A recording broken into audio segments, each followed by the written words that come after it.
I'm live. My hair's growing back, you guys.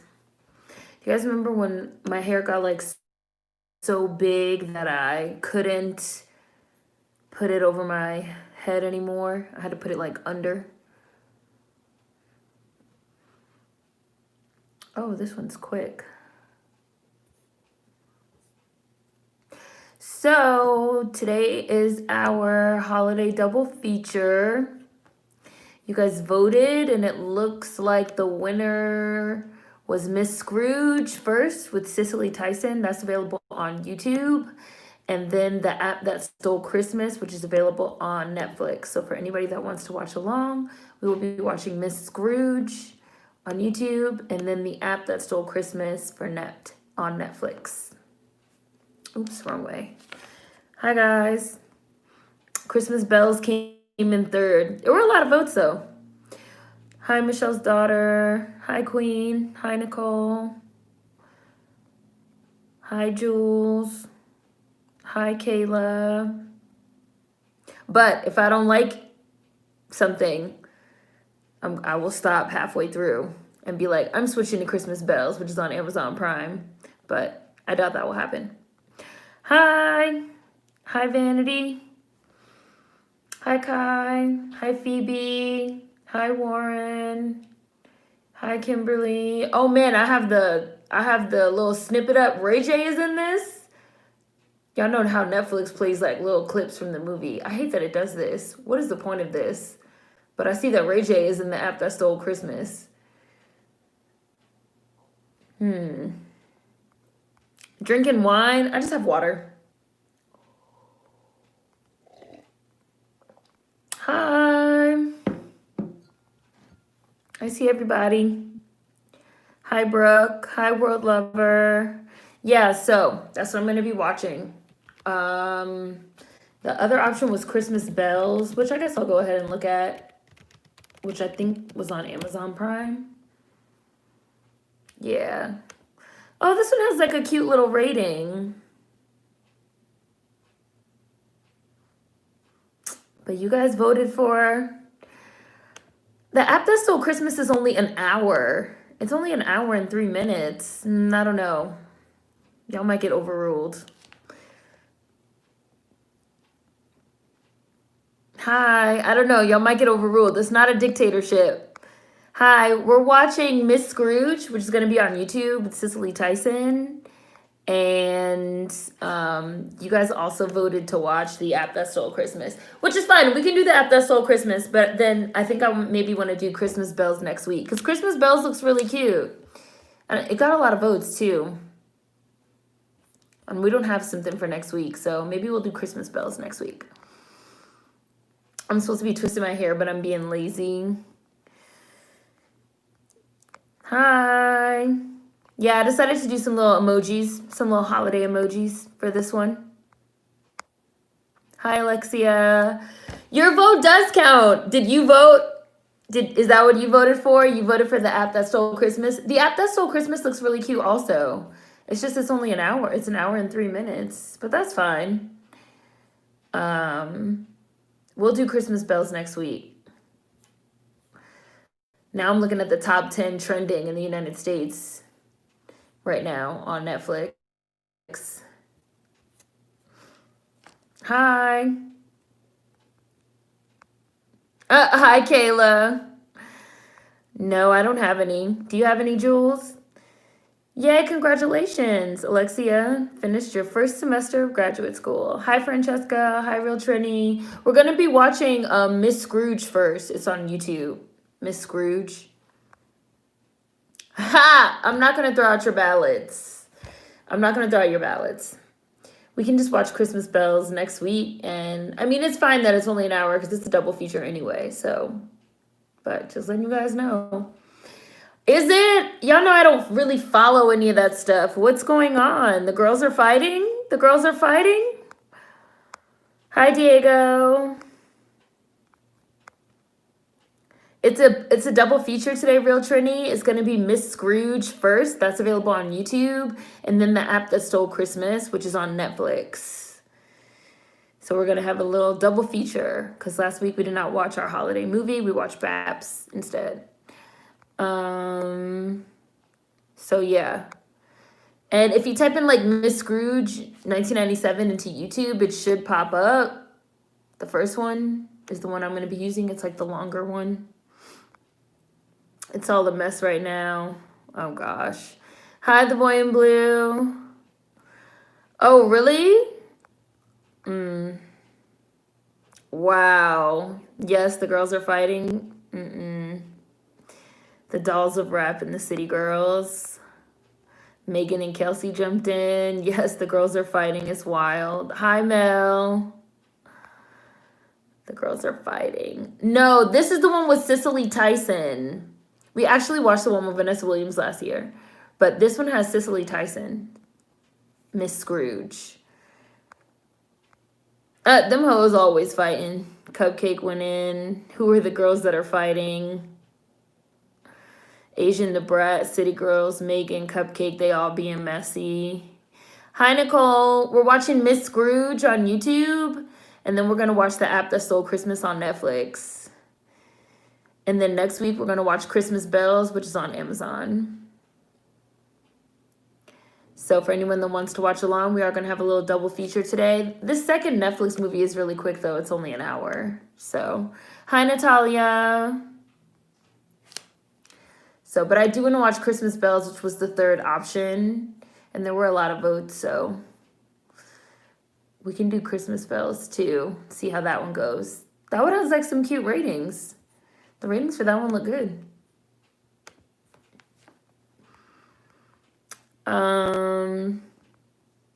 Hi, by any means necessary. Oh, gosh. Yeah. Oh. JT versus Asian Doll. They're going back and forth because Asian was originally on that City Girl song on Meg's album and she got replaced. Hi, Aquarius. Hi, Hush 420. I'm gonna need the girls to calm down. Fighting over nothing. Hi, North Face Money. Hope you are well. Haven't seen you in a while. Hope you're doing good. Glad to see you. Well, you know, I don't have a dog in this fight. I really don't. I'm so not invested. I just sometimes listen when the girls drop music. That's all. Like, people are just, I don't know. What is the point of it? Like, now. Needs a break from social media. Right, it's the holidays. Everyone needs to chill. It seems like it's been a lot of arguing recently, definitely. Hi, Jennifer. Happy Black Winter Solstice Eve. Tomorrow is also the first day of Blackness. Woo! First day of Blackness starts tomorrow. 5 days with Black-owned unboxings. Yay! Starts tomorrow. Exciting! Exciting! Because, man, I be all over the gift guide. I be all over my own gift guide buying shit. So, first day of Blackness is tomorrow. Very exciting. I will also be reviewing Kid Cudi's album that came out last Friday. I've done all the prep and stuff. I just haven't filmed the video yet. And, of course, I'll be doing a review on Ma Rainey, of course. So, which I haven't watched yet. I'm probably going to watch today. So there's a lot of stuff going on till the end of the year. I feel like all these videos better like kick into high gear as we head towards the end of the year.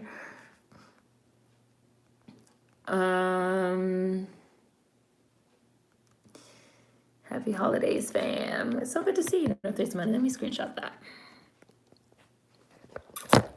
I know these lights be in my face nowadays, but you know, the way this daylight savings time is set up, people keep cutting Asian Debrat off tracks. Megan, it's just getting worse and worse for her. I'm gonna just keep quiet. Asian needs a break from social media. They needs to put it on wax, like the subtweets are boring. Right, like put it on wax. Put it on wax. Put it on wax.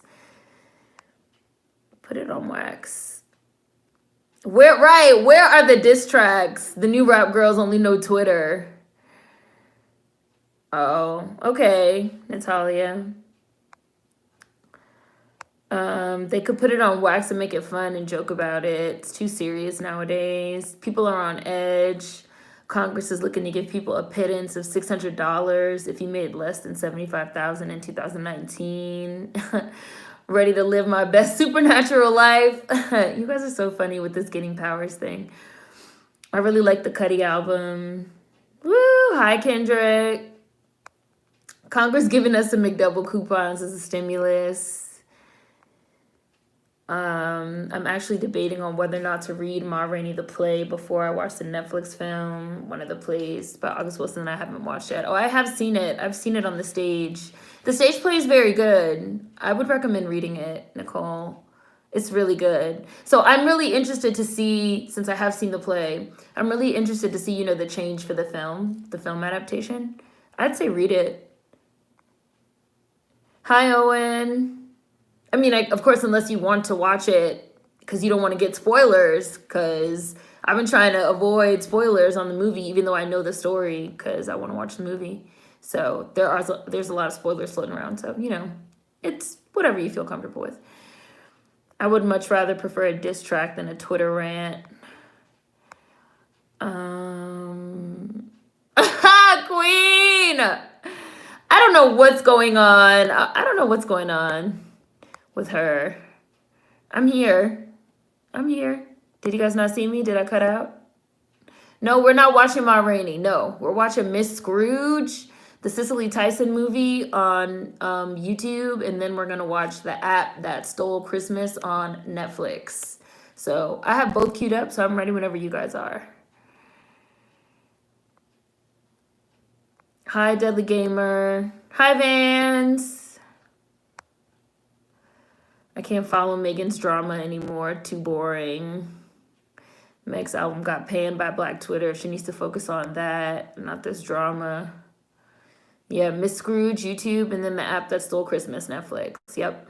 Okay, good. You guys can see me? Okay, good.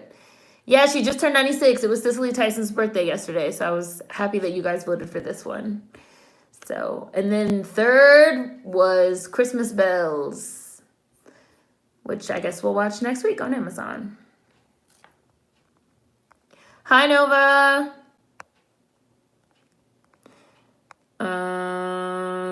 Sags are blessed. Ready? Everybody's ready?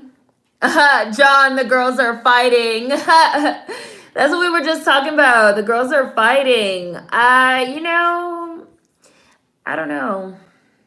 I have no dog in this fight. I'm just waiting for the albums to come out so I can listen to the albums that I want to listen to and give some fair reviews. What do you guys think of this girl, Bia? Who is she? Because she just dropped something that I heard a little bit of and didn't hate. I might listen to the whole thing. I know literally nothing about her. But y'all like her? Hi. Yeah, the 148.27. 148, that one. That exact one. Yep, Miss Scrooge. Yep. I'm telling you, Megan is becoming the company she keeps. I just don't know what is the end goal here. I don't know. Not ready. This stream is spinning. Hi, Redbird. Owen got it. Hi, Davey. Yeah, that's the one, the boy in blue. Is Bia still around? I don't know. I just heard of her. Yeah, Miss Scrooge first. Never heard of her. This whole time I thought Bia was black, but she's Puerto Rican. I literally just heard of her. I know she worked with Victoria Monet a couple of years ago. All my social media is on the About page. Instagram and all that. Everything I've heard from Bia has been nice. Victoria Monet is dope. Hi, Bambusa. Bia's a rapper. Yeah, I'm watching on YouTube. Bia is a rapper. Jules said, I know she worked with Victoria Monet a couple of years ago. She just released something. I can't think of what it's called right now. No, not that one. Not that one. The one that's an hour 48. 26 or 27. I think the other one is like cut short or something. I don't know, but I always try to go with the longer version. So maybe like the next one in your list, Crazy Random Girl.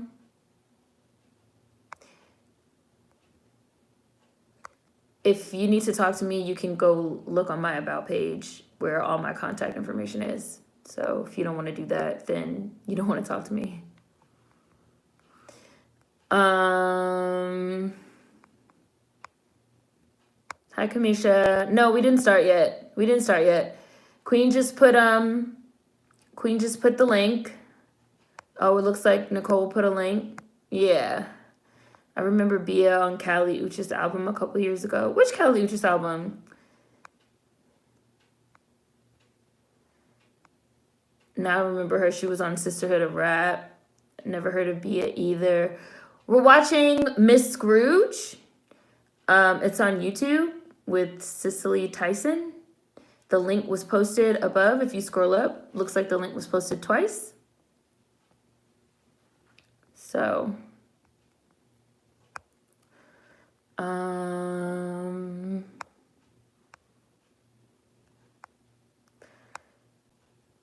yeah. We're going to watch Miss Scrooge on YouTube and then the app that stole Christmas on Netflix. Yes. Bia kind of goes hard. I liked what I heard. I heard a couple songs. Okay, listen, goodbye. Bye. Because you're clearly a derailer and we're not even talking about that right now. Like, we're talking about Bia right now. We're getting ready to watch this movie. Like, please, go away. They just got blocked, so it doesn't matter, Vanity. Like, please. This isn't even the place for that. I don't know. She looks kind of Puerto Rican. I don't know. I guess she does. I literally just saw her like the other day. It looks like most of you guys haven't heard of her either. Hi, Black Cat. Hi, Kill.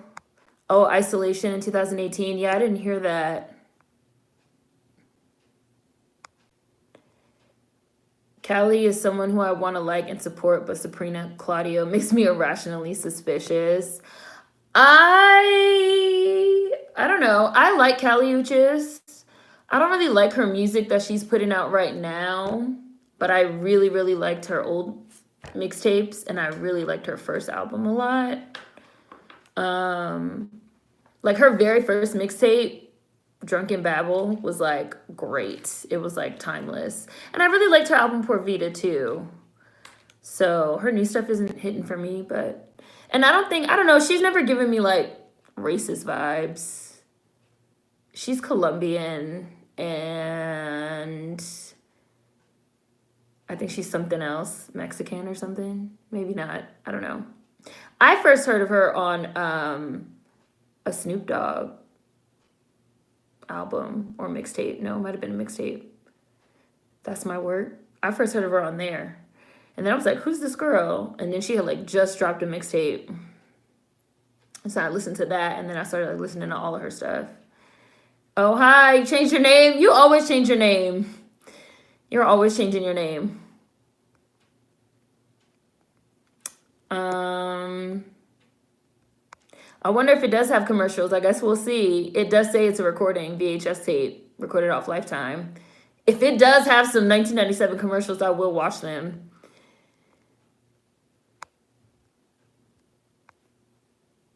I had to think about it. Then I remembered the show. That show was pretty good. I just looked Bia up. Gonna give her a quick listen. She looks very familiar. I don't think she's a YouTuber. They're saying she was on some reality show, Diego. Solita is my jam. Oh, you're talking about a different person. I first heard of Callie when she did a collab with Tyler, the Creator. Hi, Janae. Oh, yeah, she's a good rapper. Wasn't she on a BET Cypher? I just heard of her. Was she? She seemed pretty good from what I heard. I like Vans. I like her. Don't start yet. I'm ready whenever you are. I didn't start yet. I'm ready whenever y'all are. This 1 hour 48 minute Miss Scrooge has like something at the beginning. Oh, somebody just did super chat. Michelle's daughter, thank you. Merry Christmas, thank you. Miss Scrooge, I would go about 10 or 12 seconds in if you're on the one that's 1 hour and 48 seconds, because there's like a little something at the beginning. But thank you so much, Michelle's daughter. Thank you, super chat. But I'm ready whenever you guys are. I do love the old commercials. I like vintage commercials. I was such a fan of Sabrina, it threw me off being a fan of any non-black new musician. I never was a fan of Sabrina Claudio. They better not give us whack powers on the 21st. I'll be pissed. Yes, it was a cool show. You got to see them evolve into the artists they are now. What show was this? Y'all gonna make me look this show up. My fave song from Cali was when she did After the Storm. Love the visuals too. Yeah, it's on YouTube. We're watching Miss Scrooge on YouTube.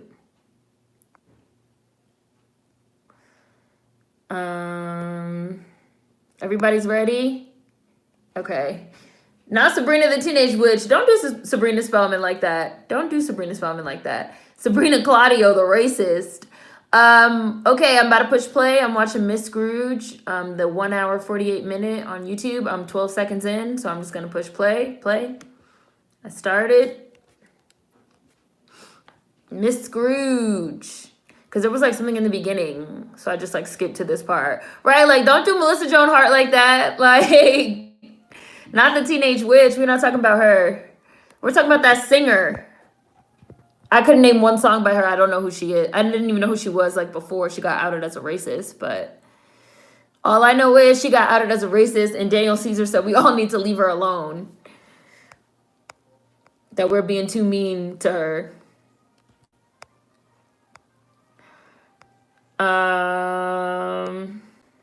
Look at these snowmen.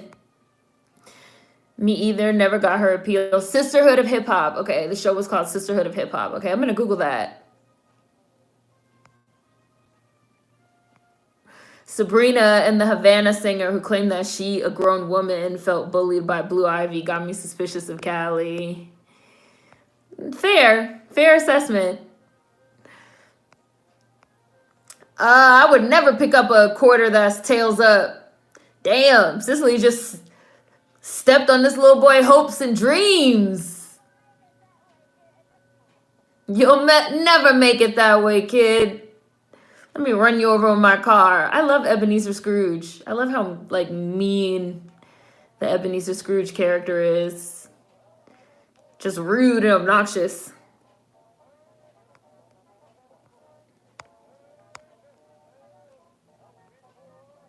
Right? She stomped that quarter.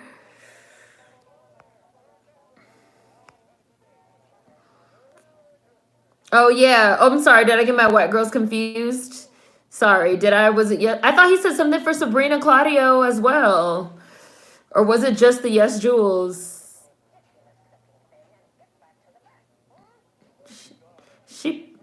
She pulled my man's whole beard down.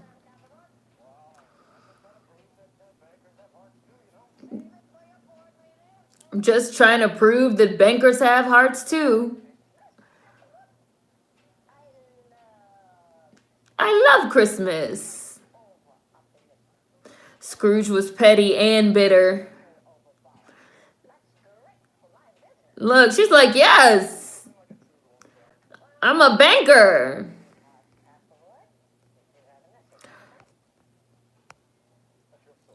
I was just waiting for old dude that was running to slip on some ice.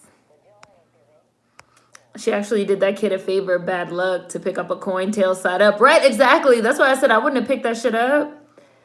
I'm not picking up no wrong side up quarter. Yeah, that's bad luck. No, you're not supposed to pick up coins that are backside up, queen. It's bad luck. Oop, sorry. I keep forgetting what side the quarter's on. I mean, the camera's on.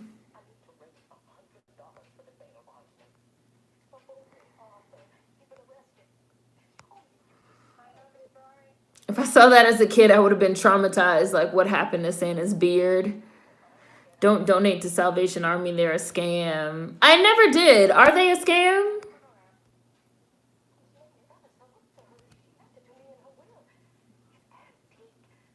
Wow.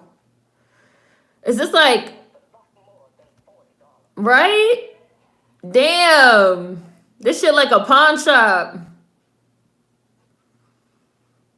I wouldn't take no $40 for my lamp. She know that lamp is worth a lot of money. She's mean. He had a dentist appointment and he missed his bus.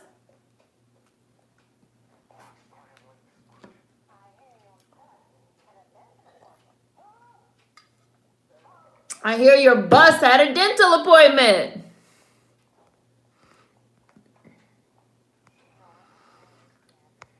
Head side up is good luck. Oh no, I've never heard that tails is good luck and heads is bad. No. Tail side up coins are not supposed to pick up because they're bad luck. You're only supposed to pick them up if they're head side up. In Greece, she picks up the penny that's tail side up and gives it to Kaneki, and he gets his ass knocked out right afterwards.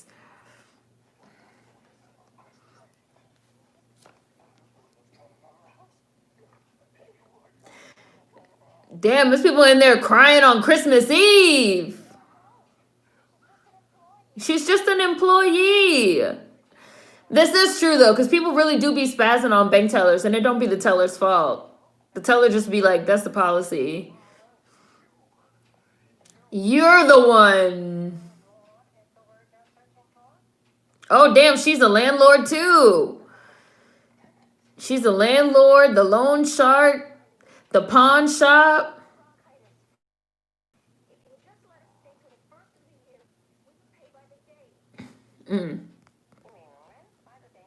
No, that's not what she said. That's not what she said. She's like, that's not what I said.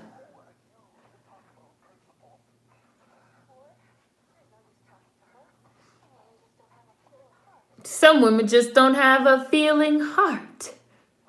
Damn, you told her she's going to hell. You told her she's going to roast.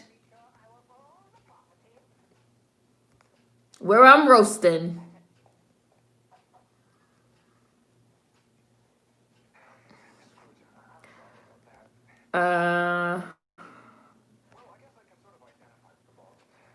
Banks aren't your friends, they're your business partners. I've heard the Salvation Army is a scam. She said the kid's a loser. Dang. I always donate clothing to Salvation Army. Would have taken my lamp and my business elsewhere.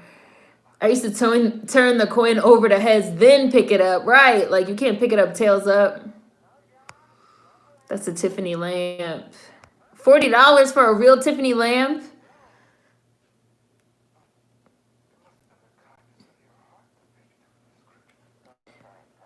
Oh, okay. Salvation Army has been in recent news with not knowing where the donations go. Right, she's a real mean one. She ain't got no heart. If it's a quarter, I'm picking it up. That's good luck. This year, I wanted to be more charitable and gave the Salvation Army 2 things to give to a family in need, and then heard all this problematic stuff. I felt awful. Damn, she's the man. She's probably a judge, too. She got money. And tellers be on camera and watch. They can't bend the rules without being caught. Ooh.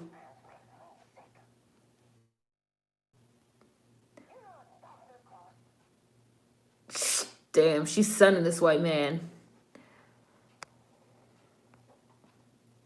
I've had bronchitis. It's not fun. She definitely said she's going to own hell, Vanity. She was like, well, at least I'll own the building. No, it doesn't count for paper money, only coins. Hi, Jaren.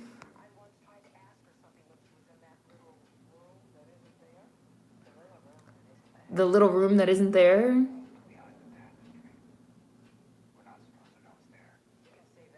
What?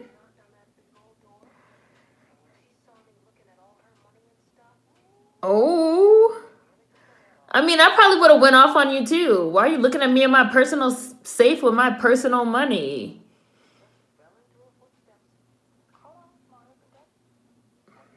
Marley.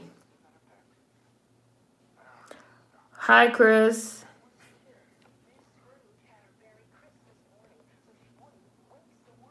Damn. Miss Scrooge had her buried Christmas morning so she wouldn't waste a working day. Oh, is this Marley right here in the computer screen? Creepy. Oh, look, there go Terry husband. Is kids singing at the bank? Why are they singing? I will say I hate Christmas carolers. I hate Christmas carolers. I find them to be really obnoxious. Like, everybody doesn't want to hear this. Like, you know, if I'm at a holiday party or something, but like they're in the middle of a bang. Like, bitch, I'm just trying to cash my check and go. I'm not trying to hear all this. I'm not trying to hear a whole song.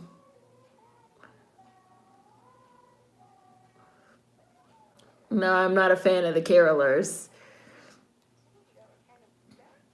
I'm not a fan of the carolers. Hi, blurred philanthropist. Right, ma'am, this is a Wendy's. Like, can you please take the caroling outside? Please. I don't want to hear that. The plant needs something. Look like it needs a decent burial to me. It does need something. Look dead. Back to work. Oh, okay. You could flip it over, then pick it up. Yeah. Oh, yeah. You didn't know that Tiffany did lamps? Tiffany lamps are like a thing. If the coin in question is a penny, then who's picking it up anyway? Not me. Even though she's mean in this movie, I love Cicely Tyson so much, I don't even care.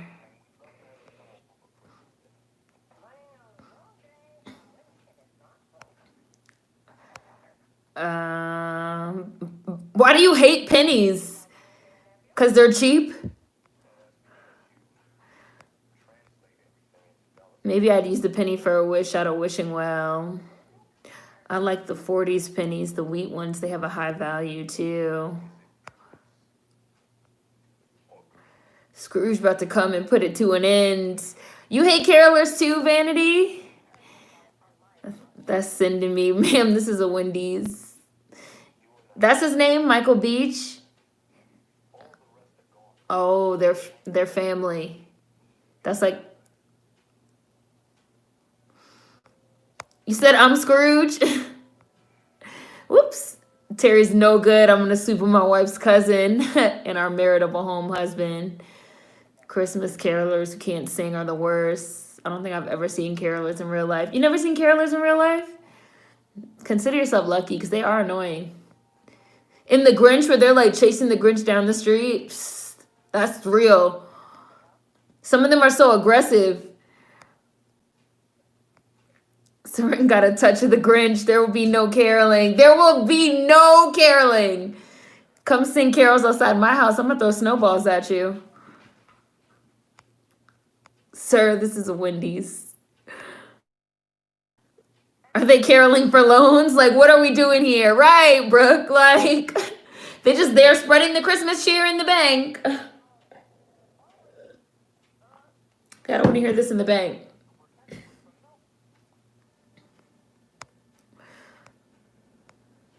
That's his aunt.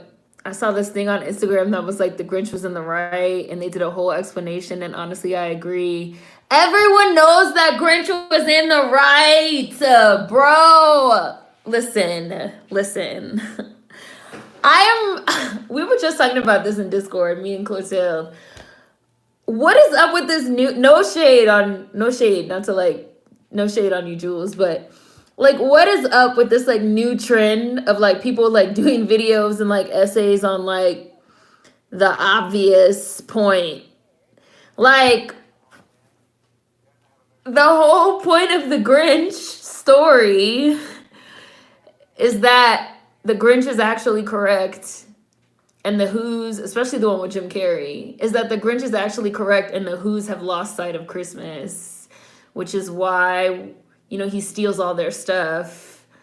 And then they like still sing the songs at the end because they have realized the true meaning of Christmas isn't all the stuff. It's supposed to be like being with your loved ones. That's like literally the whole point. Like, that's the point. Like, what do people think the point of the Grinch is? Like, they just think the point is just that he's mean. Like, no, there's a moral. Like, there's a moral. That's the moral. I don't understand how, like, I just don't understand. Like, I don't understand. This seems like it's really a trend with people that are like, you guys, really, the Grinch has been right all along. Watch my video to see why the Grinch was correct. It's like, no, or you could just watch the movie yourself to see why the Grinch is correct. 'Cause that's the whole point. That's literally the point. The point is not that the Who's are correct with their fucking consumerism and capitalism. Like, the Grinch is an anti-capitalist, anti-consumerist tale from the beginning. Like, I don't understand. We were talking about Girlfriends, me and Clotilde, how like they put Girlfriends on Netflix. So now it's all these like pseudo hot takes coming out about Girlfriends. Like, Joan was desperate. Here's why. The whole point of the show was that she's desperate. Like, that's the point. Woo! Ghost. It's very interesting. It's like an interesting trend of like Captain Obvious, like stating the obvious. I don't know. Like, is the right, like, why Moesha was a terrible person and friend. Like, sir, she was 16. Like, it's a very odd trend. It's like a very odd trend. Like, Carrie Bradshaw was way too obsessed with clothes. Carrie Bradshaw literally says herself in one episode, I'm going to be the old woman that literally lived in her shoes. Like, she knows that's the point. Like, that's the point of the show. It's just funny. These hot takes. Damn, that cat is fat. That looks like my mom's fat ass cat. Hi, Kyrie. Oh, I see Nicole gave you the link. We're watching Miss Scrooge on YouTube. We're not that far in. 16 minutes. 16:22 for anybody that needs a time check. That's where I'm at. Damn, she even put in quarters in a piggy bank. It's good, Chris.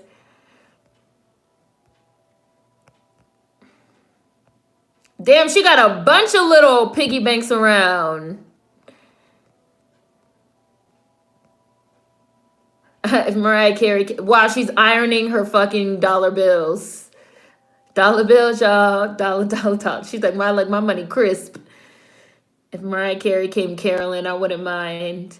Every time I see this type of thing, I always think they're not scared of the money catching on fire. Let Destiny's Child come do the whole Christmas album and I'll be happy. It's for social media attraction. The Jim Carrey version made it abundantly clear what the point was. Yeah, we started Miss Scrooge first, Kyrie. She's watching them talk about stocks and shit. And Kevin from Home Alone's family is toxic and filthy rich. I was just thinking about how there are so many video essays explaining obvious things from media. It's a hot take, but it's been a trend for some time now. It needs to go. What I got from the story growing up is someone can take your material possessions, but they can never take your joy, faith, happiness, and love. This is the first year I was seeing like a widespread campaign to exonerate the Grinch. I saw that weird thread about the Grinch. I was like, this is clearly a case of stating the obvious. That's Twitter in a bundle. Also, when articles are like 10 things about Sex in the City that wouldn't fly today.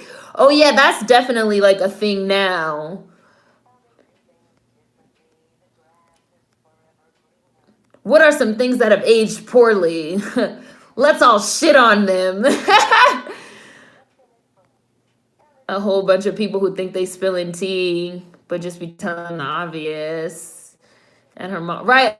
And her mom was dead, like, please, y'all, right? Here's why Moesha was totally disrespectful when she got that tattoo. Like, please, please. Carrie's shoe obsession is a stated character flaw. Like, so you watch the show, okay, what's your point? Should have never gave you children Twitter. Those videos are so successful. I guess we'll be seeing them for a while still. You want a fat, obese cat, Alexia? Come get my mom's cat.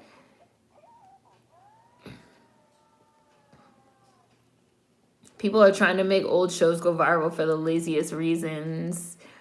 Kitty need a diet, don't he? Ooh. I don't have to do anything. This is always one of my favorite holiday stories. You iron your money if it got wet? She's a dealer. There's been huge viral tweets about the Proud family being problematic, like it hasn't been off TV for around a decade. People just get a lot of pleasure out of that, feeling like they're tearing some shit down. It grows and grows. You doing okay? It's good. When the clock strikes midnight. If I saw a ghost like this, I probably would have a heart attack. Ebenezer just kind of goes with it.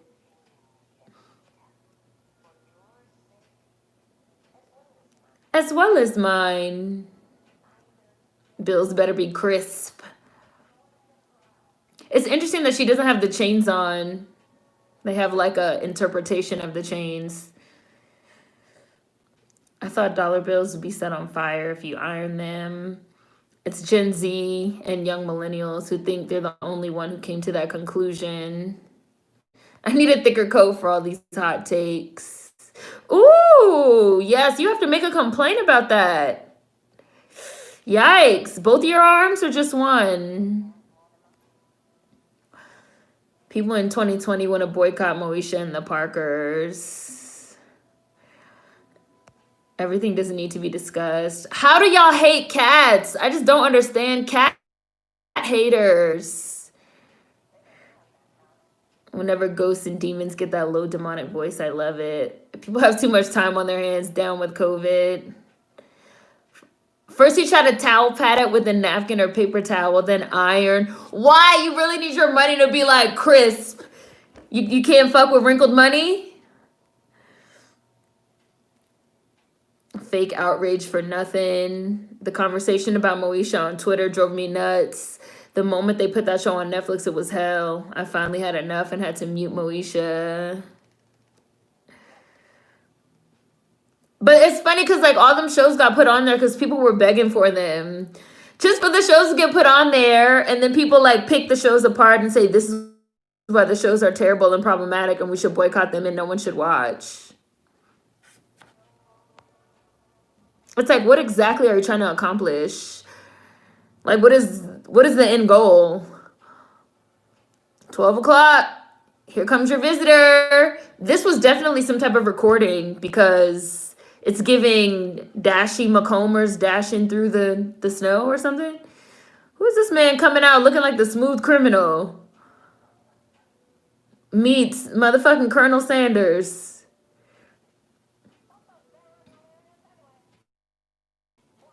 Covered in cobwebs.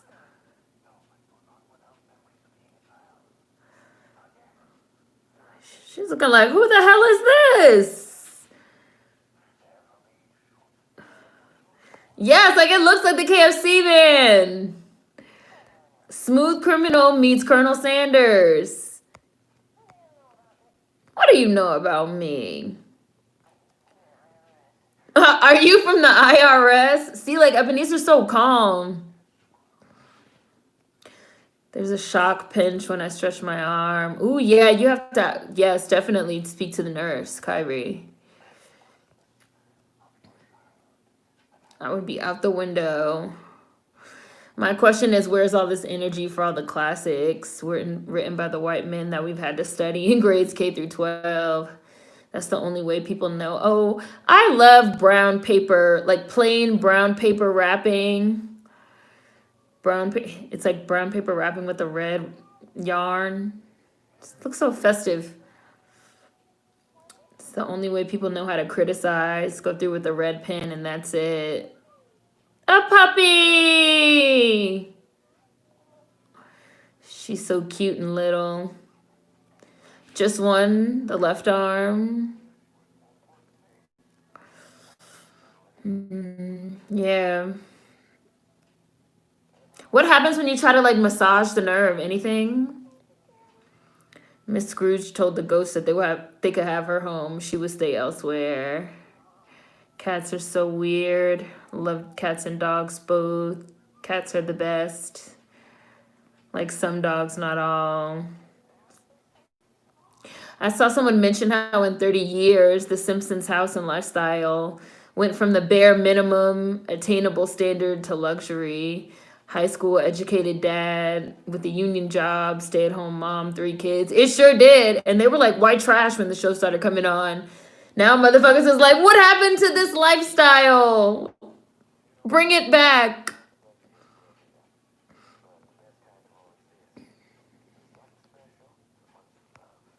Hi, Nikki. Stops working on this animation. Cat haters where? Used to hate cats, but now I don't. What? People really iron their money for real? Y'all really need them crisp, fresh dollars. I would be way too scared to start a fire because that would happen to me.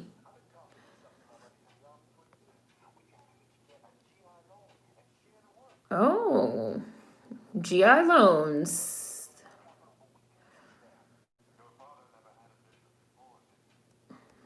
My mom doesn't like pets really. I like puppies the most. Don't mind cats.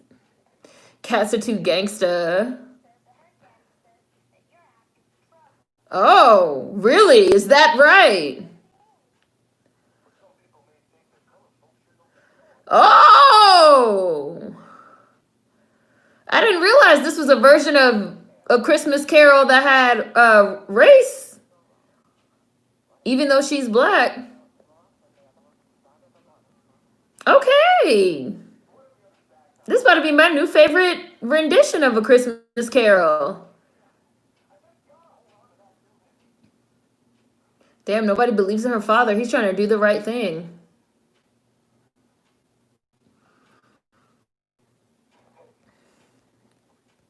We got this Freddy Krueger shirt on. Wow, he about to hit up the kids for the piggy bank money. You and your nosy friends.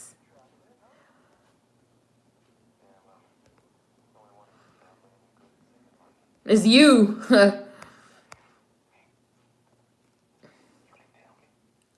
And not only that, a black woman was the one to put those shows on there in the first place. What are you doing in my safe? Right. How you got in my safe?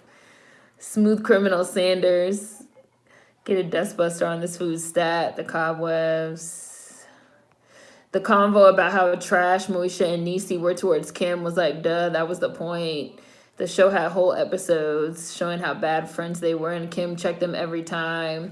The whole point was that Moesha was supposed to be like a spoiled brat. That was like literally the whole point of the show. That she could be very selfish and make the wrong decisions because she's a teenage girl. Like, it's a teenage girl type of show. Like, I don't understand. Like, what do people want? Oh, so this little girl playing young her has been in a lot of stuff too.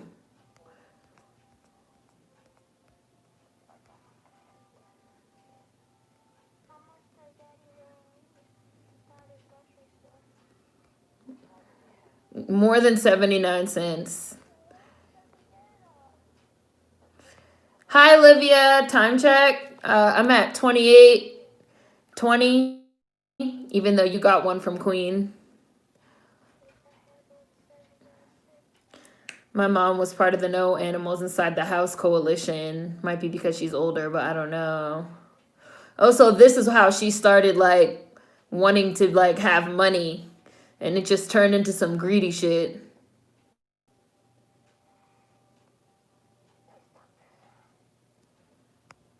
What's that actress's name? That was young Tina Turner. That's little Tina Turner. Whoa, he put the poor puppy in the rat box. I didn't see any holes. That's Olivia Pope's dad when he was young. I thought it looked like him, but his face really looks different without his facial hair. This little girl playing a young Cicely used to be in everything. Oh my God, he ran inside. Oh no, it's not Papa Pope. Okay, it's not him. Wow, and it blew up. It doesn't hurt if I massage my forearm. Just when I start to extend it fully. Okay. You wash the money first, then iron them. I saw them do it on P-Valley. I feel like the think pieces on past white shows are far more flattering. Like Phoebe from Friends being ironic or whatever. Having crisp dollars do help when putting them into vending machines. Do people really put their money in dryers, though? I've seen that in movies before, but I've never actually seen anyone do it. Those of y'all that are in Iron Your Money gang, do you put your money in the dryer too? I've never done this. Why iron money when you literally about to trade it away? Cats are more spiritually gifted. Who's the actress playing their mom?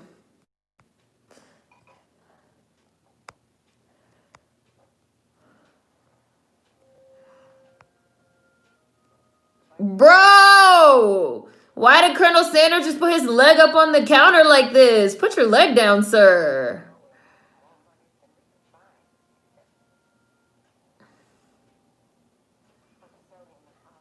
Oh, they had to sell the house because he died.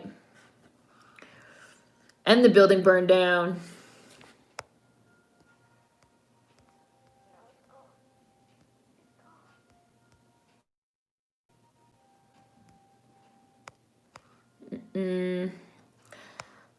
People will find wrong in everything. All this laser focus on Moesha when she's supposed to just be an average teenage girl.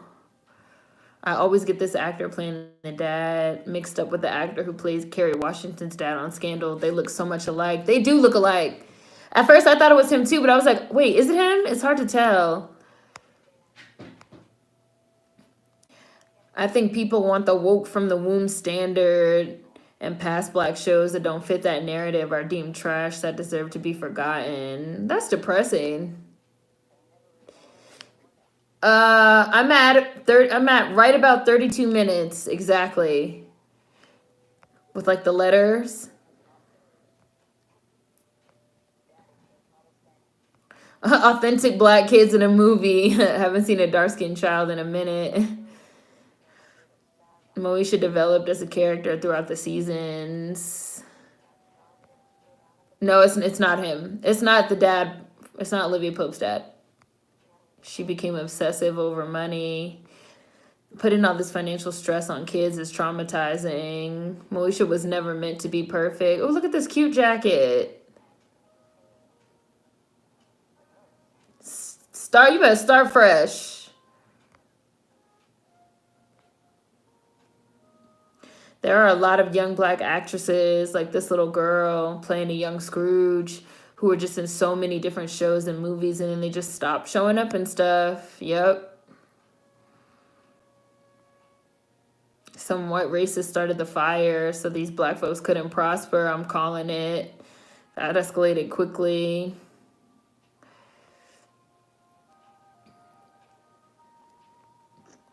That's traumatizing. She watched her dad get blown up in a fire. Wow. Oh, look, there goes Marley right there. So this is when she got the job with Marley. Hmm. Hmm. Marley was a master at the hmm. The more desperate they are, the cheaper they'll work. Marley was the one that taught her all that mean stuff. Stingy Benji.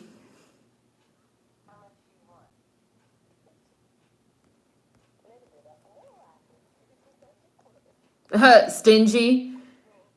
That was the magic word.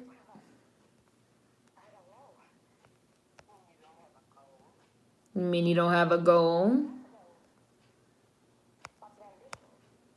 Mm. This new generation has spent their whole life being fed that the only good stories are those centering perfect little paragons of morality, no growth to undergo, lessons to learn, only to teach. Y'all got money if you got enough to put them in the dryer, get your foot off the table. I don't even, hi Tim. I don't even really keep cash around anymore. I've only ironed my money to dry it further after a towel dry. Right, the crotch was all open. What was the point of her putting the eggs in the bowl just to put them on their plates? I always notice little stuff like that in movies. Oh, I didn't see it. I wasn't looking. Damn. They didn't show, unless I missed it too. They didn't show how the fire started.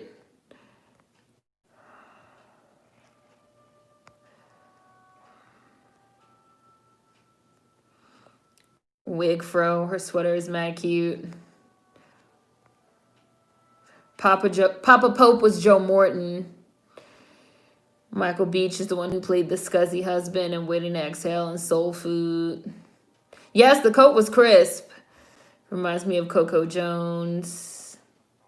Oh, yes, that was the little girl from A Time to Kill. That was Samuel L. Jackson's daughter. Sure was. Marley's rings and jewelry.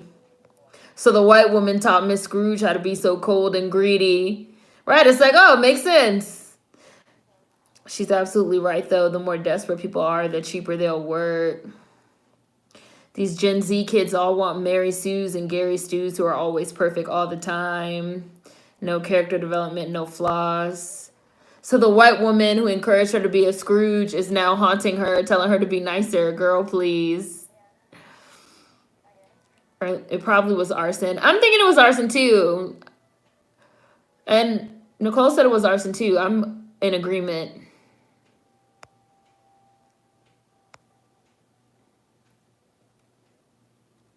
The weirdest criticisms are when the presence of something itself is framed as problematic, when that was the whole point. I keep thinking of Sex and the City examples because I've seen so many of them. Look, they better go play tennis.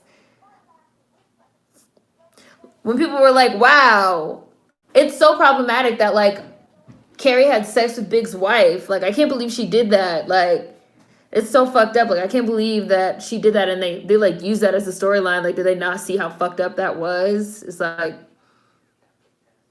yes.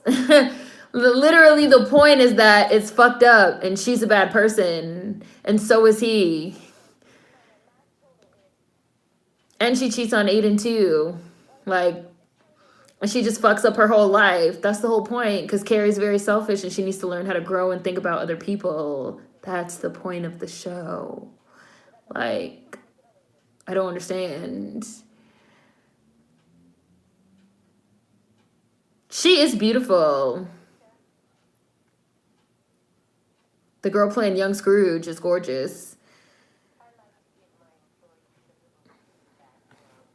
She's already becoming Scrooge.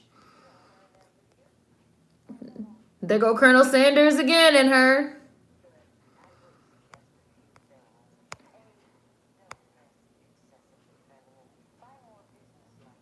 Oh. She's looking like,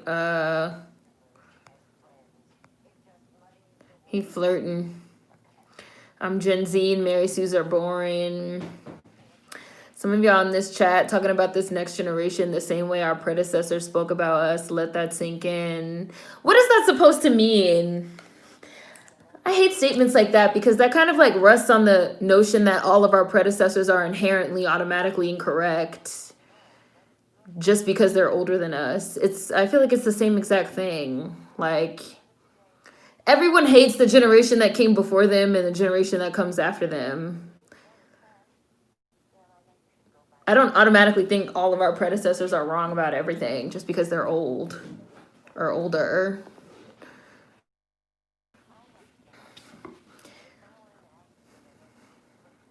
Some things that people say about some millennials, I'm a millennial, are correct. I'm not going to say that it's not. It's a lot of millennials that I can't fucking stand. But there's a lot of shit that fucking Gen Z does as well. Like, what's the problem? Like, I don't know. There's a lot of like statements that are made that are just like predicated on like nothing, on rhetoric. Okay, 30% raise from where you are now.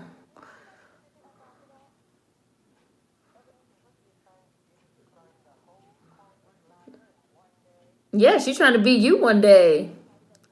She's trying to be Marley one day.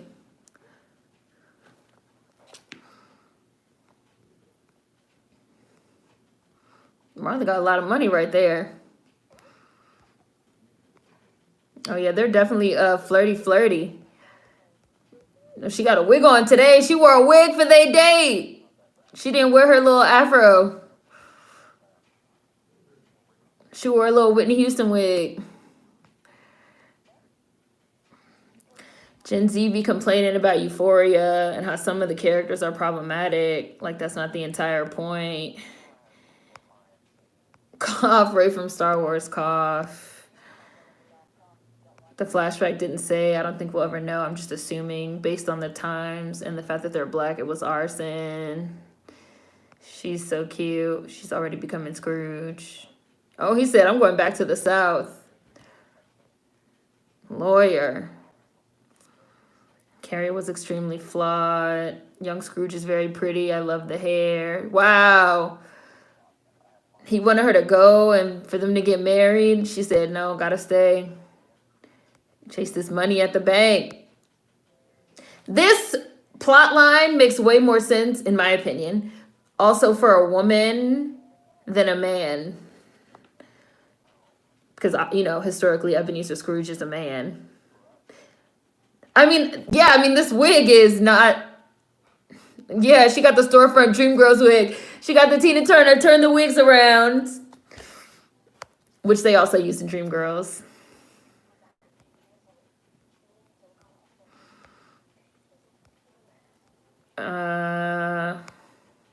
She's already becoming Scrooge. It mirrors real life for too many people. They don't want to believe that people aren't flawed. They told her, don't dress excessively feminine. Yep. She's very pretty, gorgeous face. Right, like Gen X might have had a point on some things. We all have issues one way or another. There's no perfect generation. I can call out the problematic things that previous generations did and do while acknowledging all the good they also did and do. I also feel like whenever one generation says something, the other has to clap back and be defensive instead of actually discussing the point that was actually made. Welcome to life, Gen Z. It'll be your turn next. I feel like that's a non-critique. Like, if someone says, I feel like a lot of Generation Z have a problem with like gallows mentality and picking things apart because they spend too much time on the internet. And then people say, wow, well, you sound just like the generation before us talking about us. That's a non-critique. That's not even really engaging in what was actually said about Generation Z. It's just a response. It's nothing. It's just a defensive statement. And people do that shit a lot, like, as a way to avoid actually engaging with what was said. Well, like, okay, are you going to engage with what was said? I don't think the cat's ticking. I know you're joking. The cat's purring. This cat really likes Ebenezer Scrooge, so Scrooge can't be that mean. Because cats don't like mean people. Oh, look at her little cat carrier. It's so cute.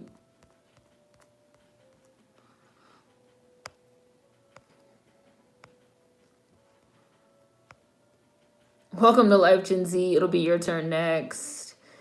Oh, I mean, we could talk about motherfucking Aiden Brooke. I fucking hate Aiden. I'm an Aiden hater. I fucking have a lot of problems with Aiden. I think he wanted to change Carrie into somebody else. And the point of the show is for Carrie to fucking figure out who she is and embrace being herself. And too many people did not even get the point. Like, they're just like, yeah, Carrie should have like did this and did that because like Aiden was a good man and she should have like no, she should not change herself for a fucking man. No. Just like she shouldn't have changed herself for Mr. Big, who always had her feeling like she was less than. She should not change herself for any of these fucking niggas.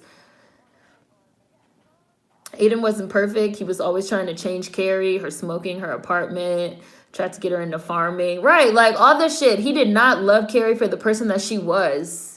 He liked an idea of Carrie. And people were like, well, she should just go with this idea just to make the man happy because he's a good man. No. It's kind of universal too, highlighting the differences. Her beau is handsome. This hair ain't doing it for me, but the suitor is fine.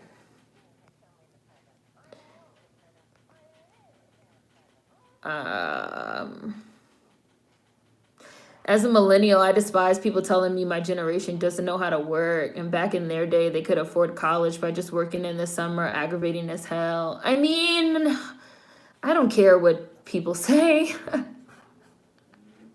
I know that's horrible. I don't care what people say. Like, I don't know. It's a little, I don't know. It's a little bit weird. Millennials are a huge age cohort as well.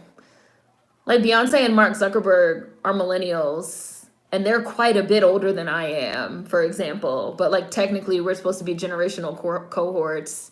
So millennials are also like a huge generation of people that are all very different based on when they were born.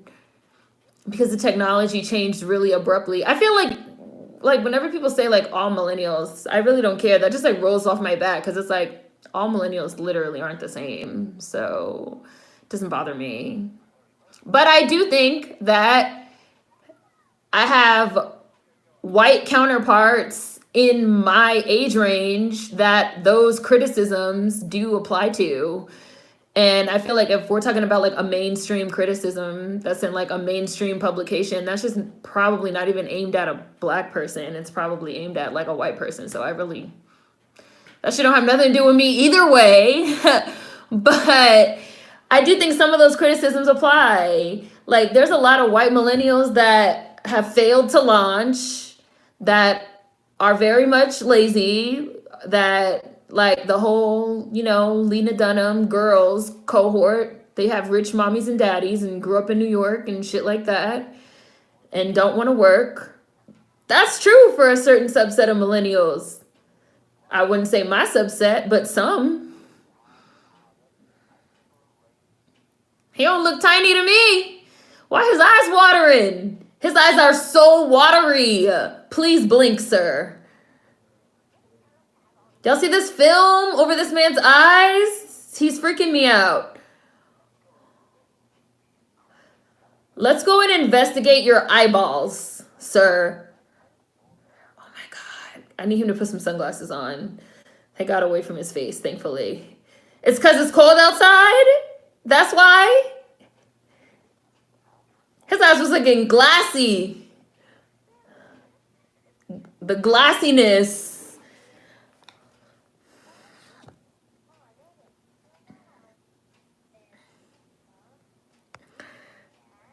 It's cold. He looks like he's about to cry. He looks like he has ice in his eyes. Miss Tyson got ocular control because she's a pro. Your eyes water when it's too cold outside? My eyes don't water when it's too cold outside. That's like people that get like nosebleeds and stuff when it's like too cold outside or too dry out. I've never had a nosebleed in my life or had like overly watery eyes. Oh, this is her like assistant. Oh, that's Tiny Tim right there. I was like, where the hell is Tiny Tim? My eyes water when it's too cold. Someone hurt his feelings before the tape. Tim's mom has a unibrow.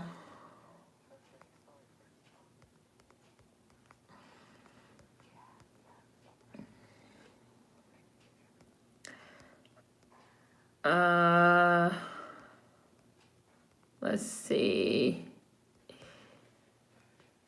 Where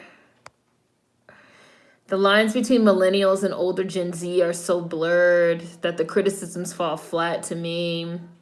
Every generation has its flaws as well as its good points. And I'll say this, some of these millennials and Gen Z or Zoomers disturb me with their lack of spirituality or heart, so quick to cancel. Yeah, I think social media is having a generational impact. It seems like people in some ways want to like do away with the whole idea of generation because they don't even like talking in terms of like generational, the concept of a generation. But that's the way that it goes right now. Generation wars. He wanted her to move to the South with him. When people who call themselves calling out characters on shows and movies for being problematic irks my nerves. That is the whole point. Otherwise, there's no show or movie. What would be the point? Everything is a cycle. Yeah, that was a purr. Kitty! I didn't like Aiden immediately. Big loved her for who she was on a base level, but she was overly complicated. Aiden wanted to change her. The Russian was also garbage. The Russian was also garbage. Garbage! The moment Aiden told Carrie he couldn't date her because she smoked, I would have told him peace. She was actually trying to be a better person, like, or be the person he wanted her to be or whatever. She was trying really hard, but it just didn't work. Big didn't mind her smoking. Aiden tried to straight up change her for real. That sounds like a pretty complex look at modern relationships. Sex in the City, it is very much so. It's a great show. 80s millennials and 90s millennials are different. Look at her trying to defend herself as they're fucking starving and freezing cold with their little kid hobbling around. Damn, and he's really defending her too.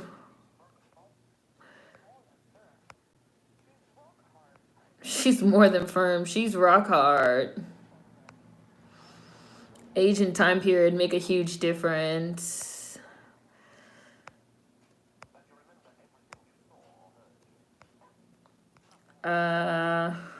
Y'all ice water when it's too cold? I've had a nosebleed once. It was so random too. I'm getting nosebleeds again because it's dry in the air. Why do they live in a slum? Because they're poor. Because Scrooge didn't pay them shit. Child, he's the working poor. I get a bloody nose in the winter.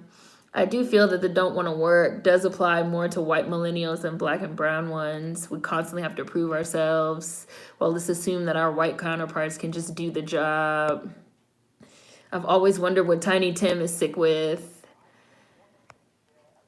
Social media is definitely a double-edged sword. Gen Z is so different. For me, it's because of social media and how that's influenced everyone, especially people who don't know about a time without social media. We're definitely different.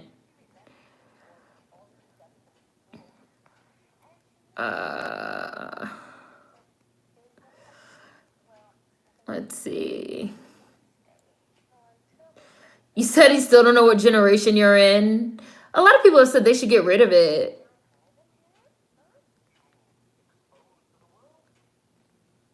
I mean, I don't know if they would. I don't know if I'd say they like living in a fucking slum, but they're making the most of it, Ebenezer.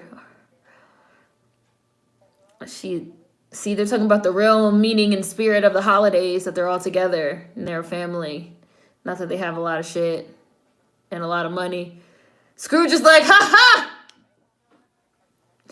Wait until after Christmas when your ass is out on the street. Look, she hasn't learned not a thing. We are an hour in and this woman has learned nothing. They don't have the commercials on it. They must have hit pause on this VHS tape when the commercial came on.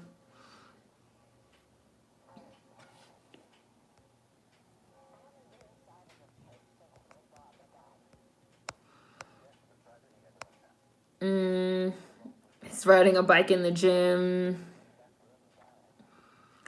Burger was vacant and bad in bed. And he broke up with her via a post-it. So long as there's generational trauma and epic events that impact people in different ways, we should always highlight generations. 9/11 affected me differently than my toddler brother. Some people say I'm Gen Z and some say I'm a millennial. Do you guys think that if they continue to like mark generations, they should keep doing them by age and like year? Or do you think that they should use a different metric? Because I've seen some people saying they should do it by like technology. Like when the technology advances is a different gen. Which would make a lot of us like the iPhone gen, for example. That's why Carrie cheated on Aiden. All that pressure from him to change. And here came Big, who kind of sort of accepted her. Didn't mind her smoking, etc. She jumped on it. Hi, thank you. Yeah, when I hear entitled selfish, I think white. Gen Z is technically 97-ish to 2012. She needed a break from Aiden and then Big popped up. This man does look like a thumb, her fucking angel. I cannot take this man seriously playing like a nice character. I've just seen him play a shithead too much. Like Keith David. Like, no, don't come in here trying to be a good guy, sir. Get back to fucking your wife's cousin, how we all know you.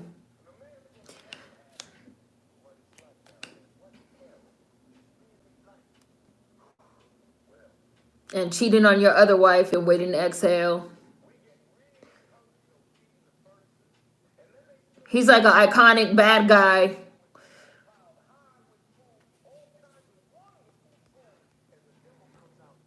What? The devil comes out? What do you say about the food? He says it's all you can eat. It's an all you can eat buffet in hell. I bet you the food's not bland.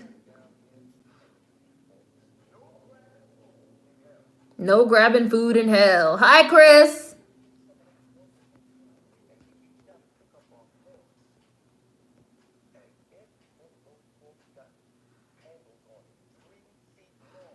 Oh, you can't get the fork to your mouth. Damn. The devil would do that.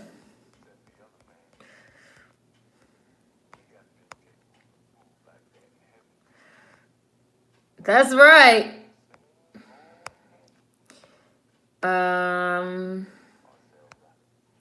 This man looks like a thumb. Different metric for sure.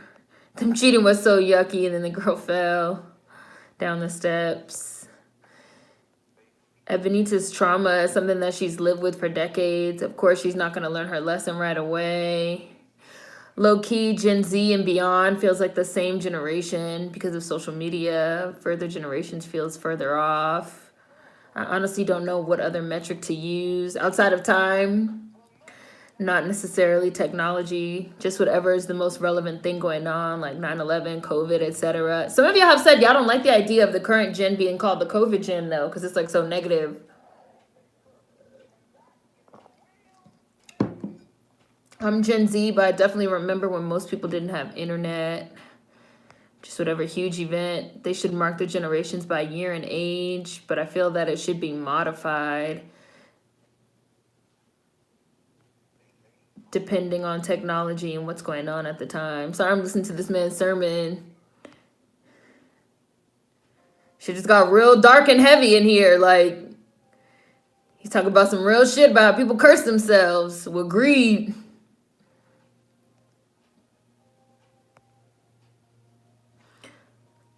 Hi, Mar. 97 sounds right. People tried to say that a 92 baby, was Z. I wasn't having that. Refused to accept that. I could see generations being defined by the culture of their age, whether that be a techno culture, social media culture, etc. Oh, look, she took her hair down. She got the bonnet on.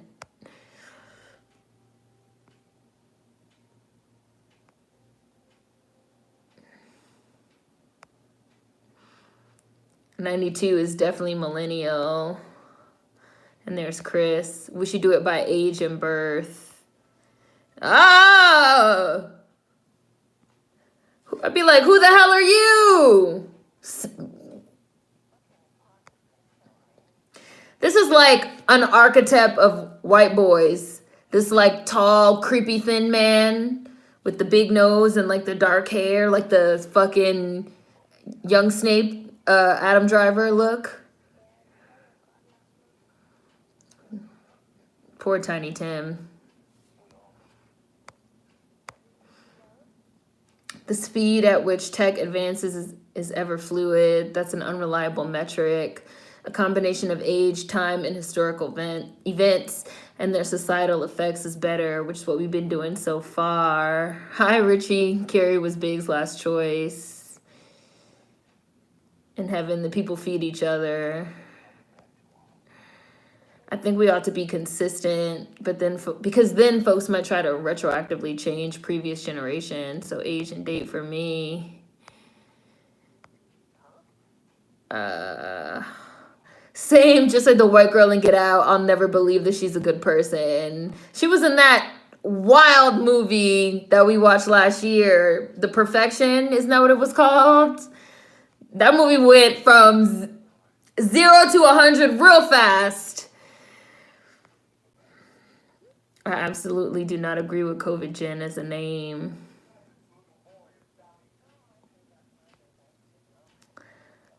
Don't like the notion of Generation COVID. That's a horrible association. COVID Gen. The COVIDials. Gen C for Generation COVID.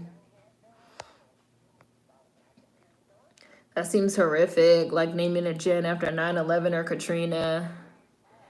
COVID is high-key a disaster. Polio gen, Black Plague gen, AIDS gen. That's such a weird name. Just for the record, people have been saying Gen C, but the C does stand for COVID. So she really got bitter. So sad how people become bitter over time. You like watch it. Michael Beach always comes across as a sleazeball. Maybe it's typecasting. I do like his character in Third Watch. You don't need to name the generation that. I'm some of the people who don't like a generation being labeled the COVID gen. It's such a negative thing to put on them.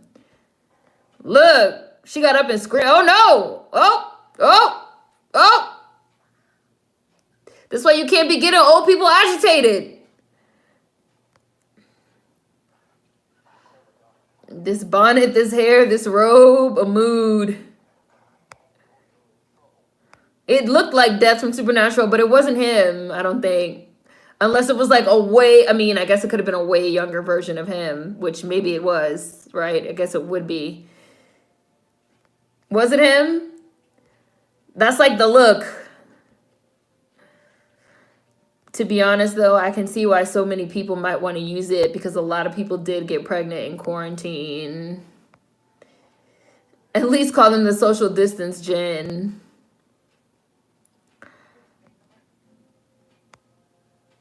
The Perfection was wild. That movie was a lot.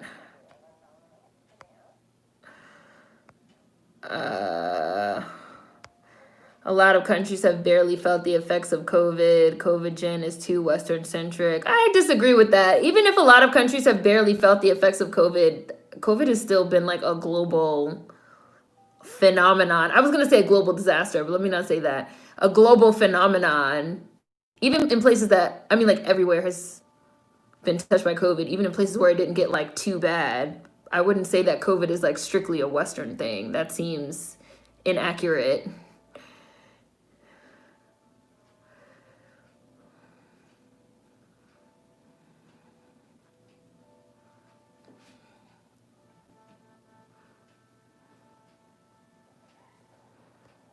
Like COVID has affected everything. Like COVID has affected everything.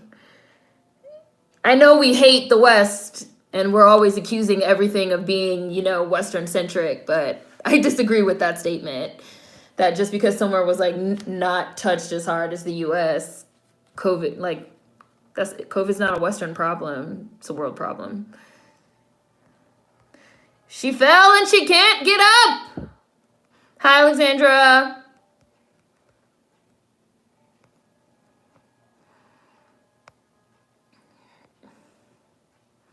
That movie went left. I was shook. Your soul is my concern.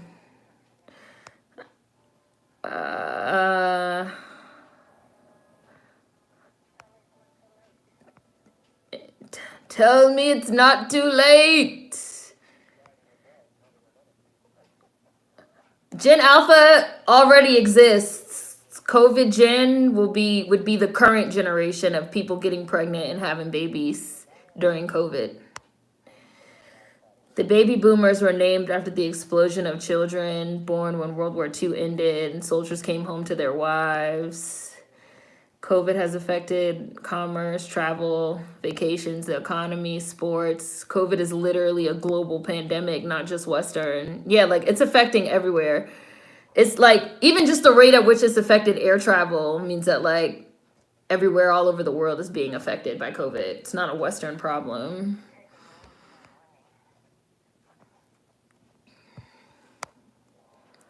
She heard her fall. I could like she ain't hear nothing. Save her cat. Get help, cat. COVID ruined everything. I mean, and it started in Asia. Right, like it's not a Western. Like that seems like a little bit short-sighted to say. I mean, it started in Asia, plus a lot of countries. Like some regions weren't hit as hard or recovered, but everyone was affected. Is it? Is it him from Supernatural?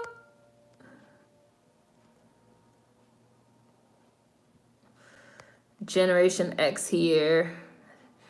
Maybe it is Death from Supernatural. He just looked young. On Supernatural, he looks all old and decrepit. And he doesn't have hair, or his hair doesn't look like that. But he's much older.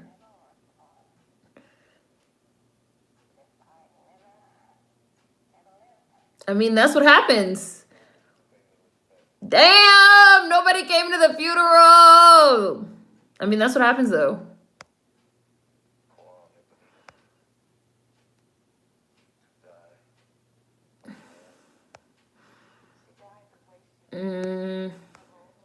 That's true.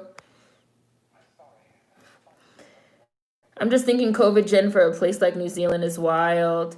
I mean, but is it though? Because they're still going to be affected. Anyone that was born during the year 2020, anyone that was born during the year 2020, there's already going to be, it sounds mean to say, but there's already going to be like a negative connotation associated because there's a negative connotation associated with the year. So anybody that was born in 2020, when people see, they're going to be like, oh, you was born in 2020. Like that was a year, huh? Like that was, you know, like it's already there. It's already going to occur regardless. The association is already there. I mean, which is, I mean, I guess that's kind of stuff for them. That's sad, but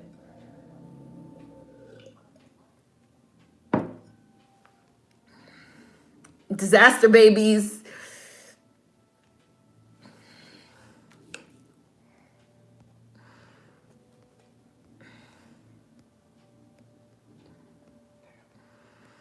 Mm.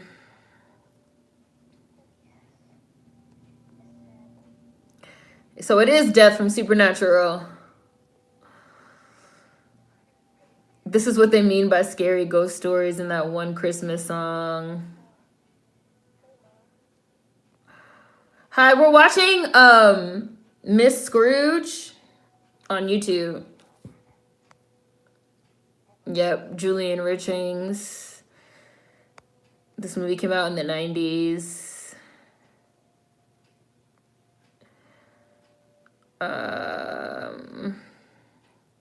Why would they come to our funeral? So it is him.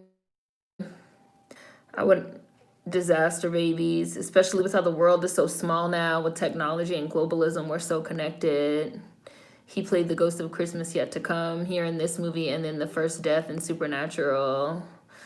Right now sucks. It's just 2020 already has a negative connotation, so I was looking for a Christmas tree ornament because every year I like to buy one Christmas tree ornament, and all the fucking Christmas tree ornaments are like either Donald Trump ornaments or COVID ornaments or some type of pandemic ornaments or fucking toilet paper. I was like, I don't want any ornament, and I like to buy a specialty ornament every year. So not just like a plain ball, but like, a special, something special. I was like, I don't want no ornament with Donald Trump face. I don't want no ornament with toilet paper. I don't want no ornament in the shape of the COVID virus. But 2020 is like already. There goes the cat. Yes, it's already 2020 just sort of already has this connotation, and whether we want it or not, apparently.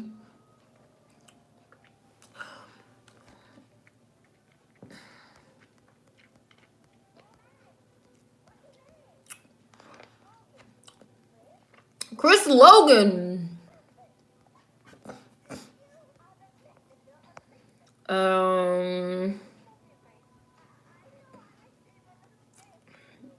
Disaster, boredom, COVID era children. Hi, Melissa. Yeah. I remember in April a meme came out saying that a woman was going to give her friends condoms because she can't afford to go to too many baby showers because they were bored during COVID. It was funny.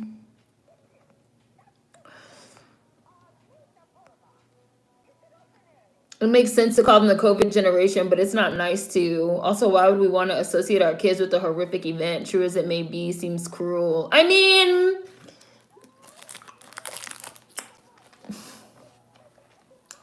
do we name generations to be nice? I know that this is like a devil's advocate type question because this is just a purely roundabout theoretical conversation, but do we name generations to be nice? Like, by that logic, you could say that like calling them baby boomers is really mean because that's like a memory of World War II, which was horrible and killed a lot of people and ruined the economy, and a lot of people starved to death during that time. Like, who wants to be reminded of that? I mean, like, nobody wants to be reminded of that, but like it or not, World War II was the defining moment of those times, whether or not it's nice to say. And COVID right now is going to be the defining moment of motherfucking 2020, whether y'all like it or not. COVID and fucking the election, which is also negative. Like, it was a negative year. Not to say that like everything, like nothing good happened this year, because like a lot of good things did happen this year, but a lot of bad shit happened too. So why do we can't talk about bad shit? Like, shit be bad sometimes. Like,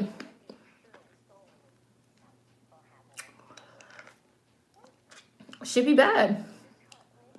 not to like get off topic, but I also feel like people inappropriately want to shield children from negativity and uncomfortable situations. And that's how you end up with a bunch of adults that like cannot handle shit not going their way because they've never experienced negativity in their lives, because all the adults in their lives just tried to make it seem like everything was great and wonderful all the time. And like, that's not true. That's not life.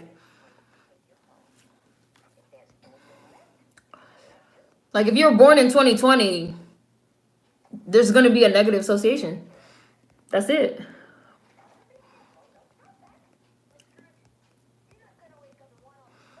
You're not gonna wake up and want all this back, are you? Like, you're not gonna.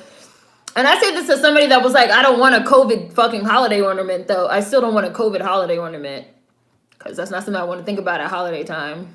But in terms of like, I personally have nothing against calling them Generation C for Gen COVID, because objectively, that's what they are, whether it's nice to say or not. It's true. Hi, Marcy. Pandemic ornaments, the fuck. They COVIDed the holiday. I hate it here. COVID ornaments. Who wants a Donald Trump ornament? That's not even funny. Hi, Jersey Devils. Weird humor. Toilet paper ornament. Can't believe they're selling that. Oh, that's a nice one, Vanity. A simple bell with 2020. I like that.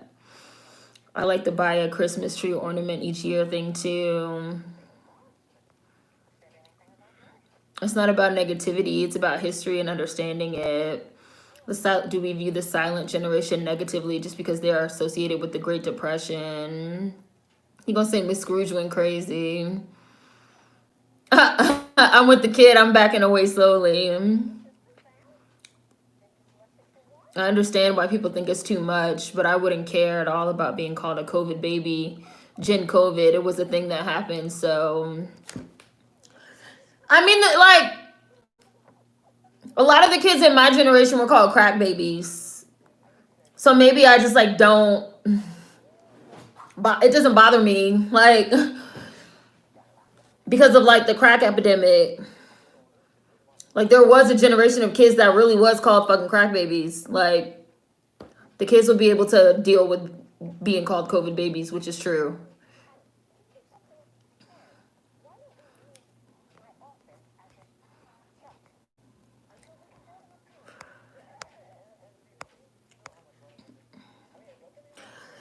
I mean, but there was a rapid increase of, yes, it was called the baby boom because there was a rapid increase of babies being born. But the reason behind why the babies were being born was because the amount of soldiers coming back home after the war. So it's something that's still directly related to World War II, which is not a positive event that occurred. I get it, but I personally don't find it offensive. That's just what was going on. It's just reality.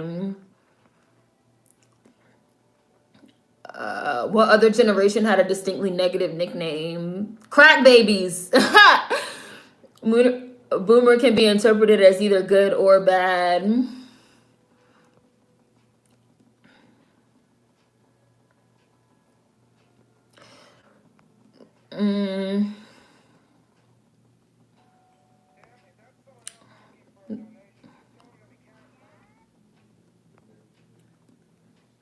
I'm not saying that we can't talk about it. I'm saying that naming a generation after this would be unfortunate. Just my opinion. Right, it was a boom of babies, but that boom was only possible because the war happened, right? Euphoria played around with the idea when they showed how Rue was born when 9/11 happened, and her parents spent their time in the hospital after her birth just watching the towers fall over and over. Or like the movie with Paul Walker where he's married to the girl, the Spanish girl, and she's pregnant and they live in New Orleans and Hurricane Katrina hits the night that she goes into labor and they get abandoned in the hospital. And he has to like crank this like pump because like the power goes out and it's like running on a generator. He has to like crank this like pump to like keep the baby alive because the baby's in like an incubator. So he like can't leave the hospital. He's like waiting to be rescued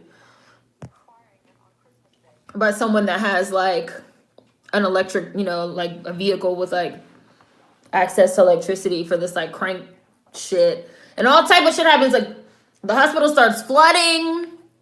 People start coming in and try to like break in and like rob. And like the backdrop is like Hurricane Katrina's happening. Whoa.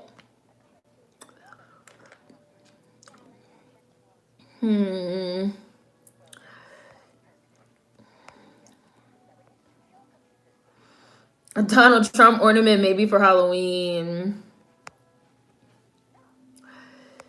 I just Googled 2020 ornaments and they got Santa Claus and a mask. Right, all of the specialty ornaments for this year, except for plain ones, like what Vanity said, like I ended up getting like a plain, like a knit ornament. But except for like plain ones, like a bell, a snowflake, all the specialty ornaments are like masks, like COVID stuff, or Donald Trump election stuff. It was a bad year. A lot of people feel it was a bad year, so the year's going to have a negative connotation whether we like it or not. You're absolutely right on the crack baby things.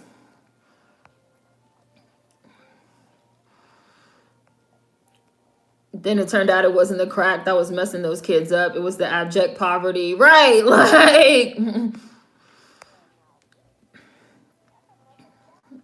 My heart.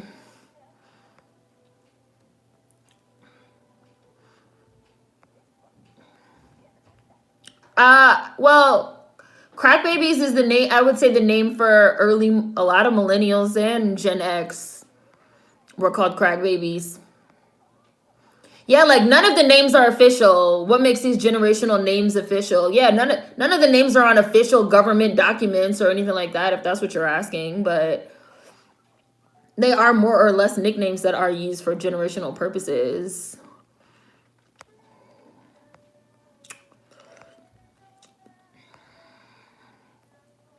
Like, what would y'all call them?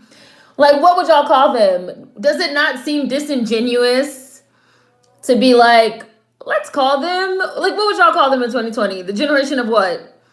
The generation of the flowers? Like, what would y'all call them? Right. Like, if they're not going to be called COVID babies, Rona babies, quarantine babies, pandemic babies, pandy babies, as y'all have been saying, or fucking election babies, what will y'all call them? What else have people associated 2020 with? What would they be called? Junior boomers? Junior boomers sounds cute and funny, Vanity. The anti-mask generation, the masked up, the Zoom generation, the work from home generation, the remote school generation, all of these things still have negative connotations because they all revolve around the negative thing that occurred this year. So what would you call them?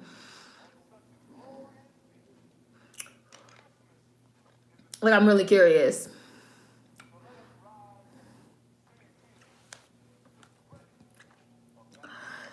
The official Zoomers. Junior boomers is cute. Junior boomers, I think, is actually pretty cute. Because it is a baby boom due to motherfuckers being in the house. A second wave of, like, a baby boom.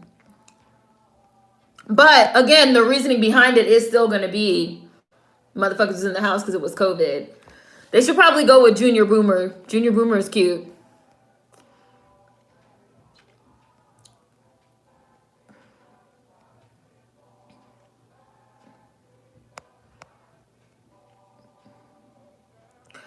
I'm saying that trying to avoid calling them something like that is pointless because the association will be there regardless. Something by this time being defined by the event. Yeah, I agree with that. Maybe we can call them the in-home generation. You guys don't feel like calling them mask generation and in-home doesn't have a negative connotation? Why does calling them Generation COVID have a more negative connotation than calling them the in-home or the mask? What's the difference? Early millennials are known as the crack babies, 82 through 88. Most Gen X was born pre-crack. Yeah, Gen X, mine just went off. Yeah, Gen X is not crack babies. Crack babies are millennials.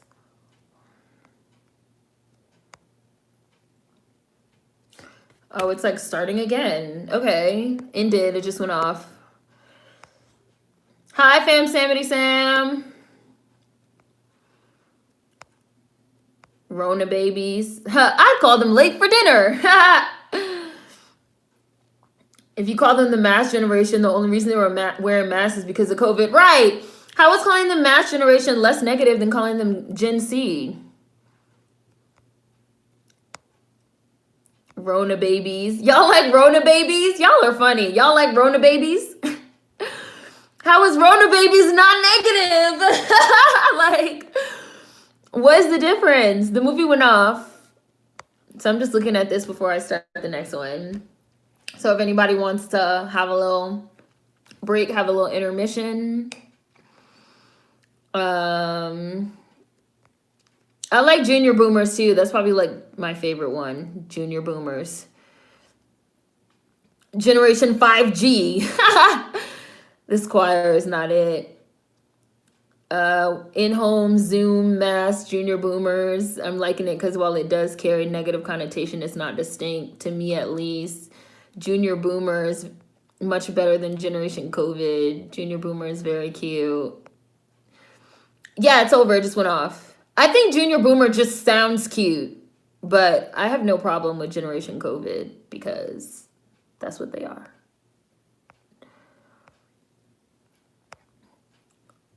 It's over.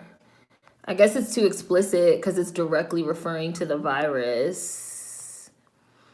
I like Zoom Generation or Junior Boomer. Let's go with Junior Boomer. For me, and somebody mentioned this, referring to the virus directly instead of its cultural, economical impact is shady to me.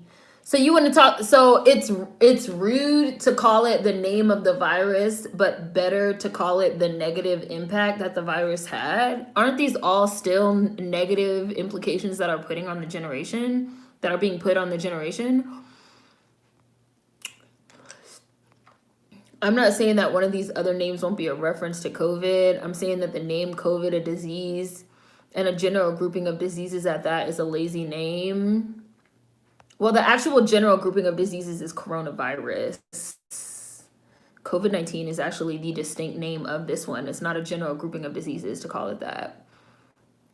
And what makes it lazy? Like, I'm not understanding what makes it lazy. What makes it lazy? Hi, Corey. The next movie is the app that stole Christmas on Netflix. Generation 5G. I like that one. Although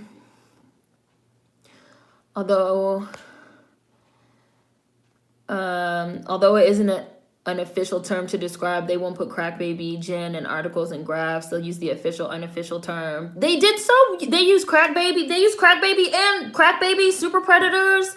All these terms were officially used in fucking newspaper articles and on TV shows. All that shit was used to describe millennials.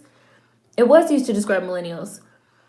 Calling millennials crack babies and super predators was definitely used in official mainstream media. Absolutely. And all that dare shit, all that drug shit, it definitely was.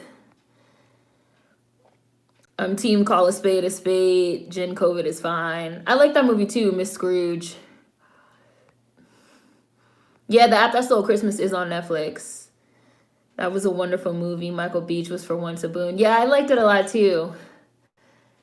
Sizzmin.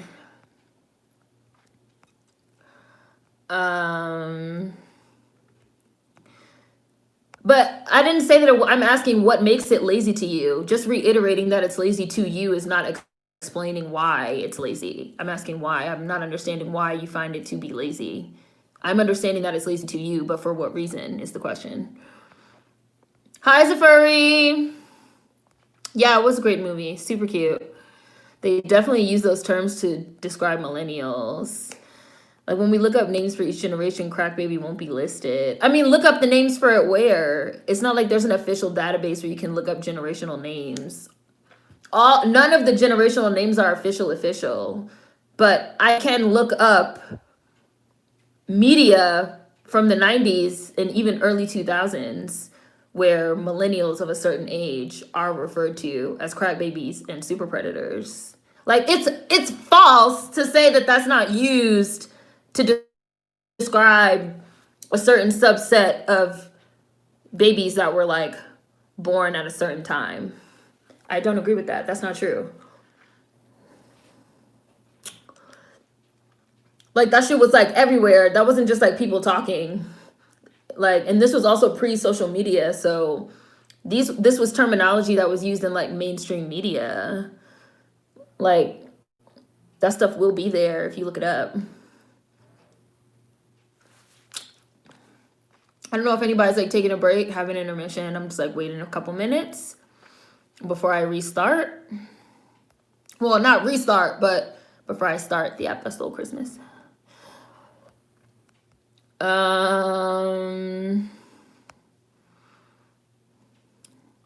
only have a problem with Generation C COVID because it refers to the virus itself. I don't have a problem with the name grouping reflecting something negative. Generation Rona, the time the world stopped. I feel like it's lazy because COVID was the event, but what else happened? Just like baby boomers is not called Generation World War II. So you like junior boomers because like that's what happened. There was like a junior baby boom because of COVID. Why is this movie not in y'all region? This movie's not in everyone's region. It's only an hour, so it's gonna be a quick little second movie. Yeah, and it turned out the fear mongering surrounding crack babies was overblown. It was the poverty. I'm just saying, like, I vividly remember like my grandma watching the news and stuff like that in the 90s. And they definitely used to be on the news talking about like crack babies, like out of control crack babies out on the streets and super predators. Like back then, these were not considered inappropriate terms to use. Like they were not just like nicknames. Like that was really the way that like the generation was referred to. It wasn't like some unofficial thing that we just made up to talk about on Twitter now. Like that's not what happened. Hi, Cherryman Gaming. I know it can be like, not talking about like anybody in particular here, but I know it can be like hard sometimes to even, like it can be hard sometimes to remember. And I really remember like before phones and stuff, but sometimes it can be hard to remember like, oh yeah, how was that terminology used, or how was that terminology circulated, or you like how did that get around before we had social media to popularize these, you know, terms and ideas and concepts. Like they was motherfucking printing crack baby and super predator in the motherfucking New York Times and the Washington Post and shit like that. Like those terms were being used officially. They were not being used just like unofficially, you know, or by people talking. Like they were being used in mainstream media. Welfare queen, like all this type of terminology. It's not just like casual terminology. Like it's terminology that was used really seriously. So that can be hard to like kind of remember. COVID happened, mass quarantines, etc. Boomers and the other generation names are used throughout the world. Jackie Long, Diane Marie Howard, Jalen Hall, it says, are in the app that stole Christmas. Hi, Tim, again. They already call Gen Z Zoomers, though. So I don't know if they would call this 2020 wave of babies Zoomers. Maybe, though. I don't know. Junior boomers is probably a good one. Hillary was right there on TV talking about super predators. I would honestly like a change in trend. A lot of people started working for themselves. A lot of people engaged in creative pursuits. A lot of people had a shift in their perspective and paradigm. 2020 wasn't all negative. I agree with that. I don't think 2020 was all negative either. Yeah, I remember those news segments in the 90s about crack babies and how they were addicted out the womb and how they had to be detoxed right after birth in those incubators. Yeah, like crack babies was a thing that was used. South Africa has the Freedom Generation, which is a gen after apartheid ended. Other than that, most of the terms used to describe a generation are used the same way as in the US. My mom has said crack babies and 80s babies. I usually say 80s babies or 90s babies. Well,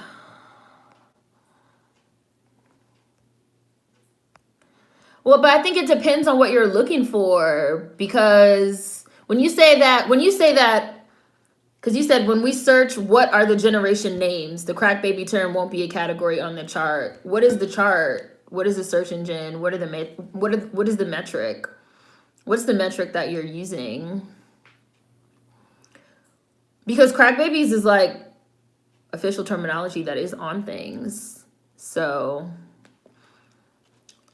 because I've looked up millennials because I feel like millennials operate on a tiered system, and I've seen stuff that says like millennials.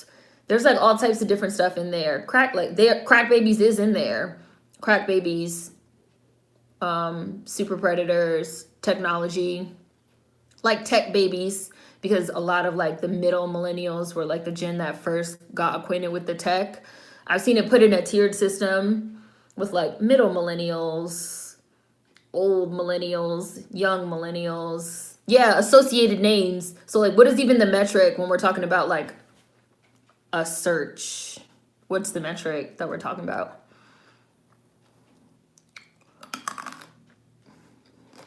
I just ate a piece of candy.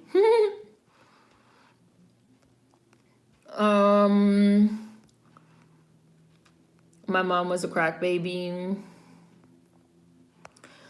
Crack babies is used here in Brazil as well. I remember reading a study a few years ago looking at the life outcomes of crack babies and non-crack babies from the same neighborhoods, and they had the same life outcomes. Both stayed poor, right? Like a study that used the terminology crack babies. We all know what it means, so they use it. I think it was supposed to be gen and then a letter. Other names became associated, etc. But millennials don't have a letter. Or what is the millennial letter? Because this is what I'm saying. This is what I'm saying. What is the metric? Because I've never heard in my life millennials referred to by a letter.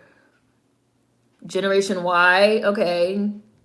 My first time ever hearing that. Because every metric I ever look at says millennials. Or like I said, it says young millennial, old millennial, middle millennial. Like, so what's the metric that we're talking about, official versus unofficial naming of a gen? It just seems like it's whatever becomes the most popular. I don't think there is like an official.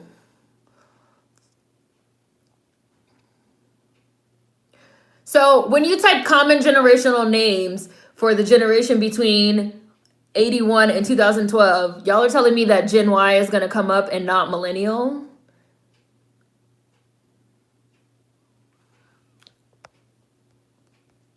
That Gen Y is supposed to be the official name for millennial? Because I didn't know that. So I don't think it's that common.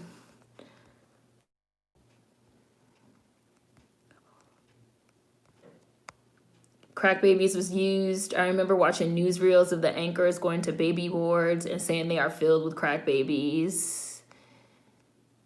We're Gen Y, but millennial is far more popular. Common generational names. Quickly typed it in Google and it shows the PC version of names. There's no gen plus letter system. Let's see. There's no gen plus letter system. Gen X was called that because they were supposed to have an X factor that made them different. Millennials are Gen Y because Y is after X. Gen Z because Z comes after Y. Gen X was used because they were known as unknown, like they don't have a defining moment. So it's not gen plus a letter system. So apparently that's not even true. So like I said, what is the metrics for officiality? Because it seems like we all don't even have an agreement on what that metric is supposed to be. I want to have a convo with the person, people making up these generational names. Millennial, I feel, is the name that comes up. I think that millennials caught on more. Gen Y is definitely a niche, unofficial name for millennials. I know every time I've looked up what are the generational names, those more common names are used versus a crisis name. I think it happens exactly how you said. The most popular name just takes over. Millennials is the name used for us. Because I'm curious, like, I just Googled generational names myself just to like see what would pop up. And the first thing that popped up for me was, I'm going to read it exactly what it says. Neil Howe, and what popped up for me was written as of February 12, 2020. So maybe this popped up on top because it's the most recent. Neil Howe and William Strauss defined generational cohorts in the US from 1900 on as follows. 1900 to 1924, the GI generation. See, these don't even have letters. 1925 to 1945, the silent generation. 1946 to 1964, the baby boomers. 1965 to 1979, 13ers or Generation X. 13ers I've never heard in my life before this moment, and yet it's on this list. Like, these lists seem highly subjective. And I don't even know who these people are.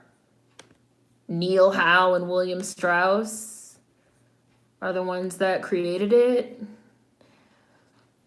Generations in the United States are defined as social groups of people born within a defined time period that share similar cultural traits, values, and preferences. Now, see, like, if that's supposed to be the marker, do you guys even feel like that's true? That people born within a defined time period are going to share similar cultural traits, values, and preferences? If that, it seems like, so that's what's supposed to be the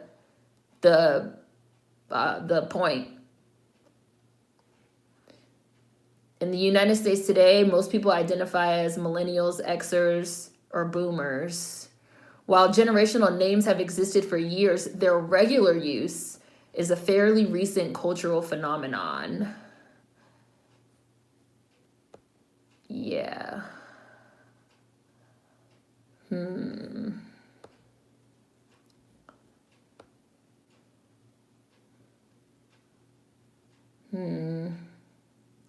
The name for the most recent generation is variable. Some prefer Generation Z. Others prefer buzzier titles like Centennials, the I generation. With what will come in the future is anyone's guess. And with each new generation comes more disagreement. So these are the general metrics that are used are by these two dudes, Howe and Strauss. The Population Reference Bureau provides an alternate listing and dates of generation names, showing that the lines that separate each generation are not necessarily concrete. Then there's the Center for Generational Kinetics, which also does its own naming. Okay, I just went off on a little tangent. Okay, I'm gonna get ready to start the app That's So Christmas on Netflix. I know I was like missing all comments. I'm about to go back to your comments. I'm gonna watch the app That's So Christmas on Netflix. This one's only like an hour. Anybody that wants to watch along can watch along, but you don't have to.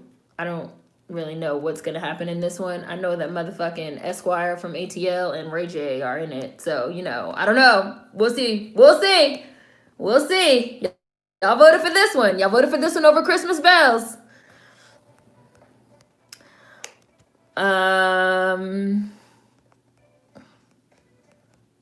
Let's see. It appears it started in 1900. that they started doing it. Seren getting on that research. I thought it was like how they have a specific formula, like for hurricanes and storms. It appears the dirty policies they've used to oppress heirs with don't come up in general search because they want to hide it. The silent generation and baby boomers didn't have a letter. The gen before the baby boomers is the great generation. Wonder what the first gen name was, how far back. Yeah, it seems that they started in 1900. So the names come about because of defining moments in history. When did they start naming? I've also never heard 13ers. The wording sounds off. Similar cultures and values. You have to factor lots more in: race, social, economic status, etc.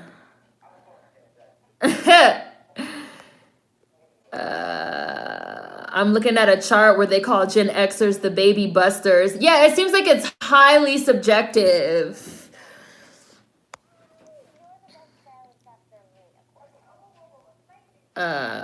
So for boomers, it's because they were a boom in babies after the World War. No race or anything was factored in. Silent generation, damn. Ha!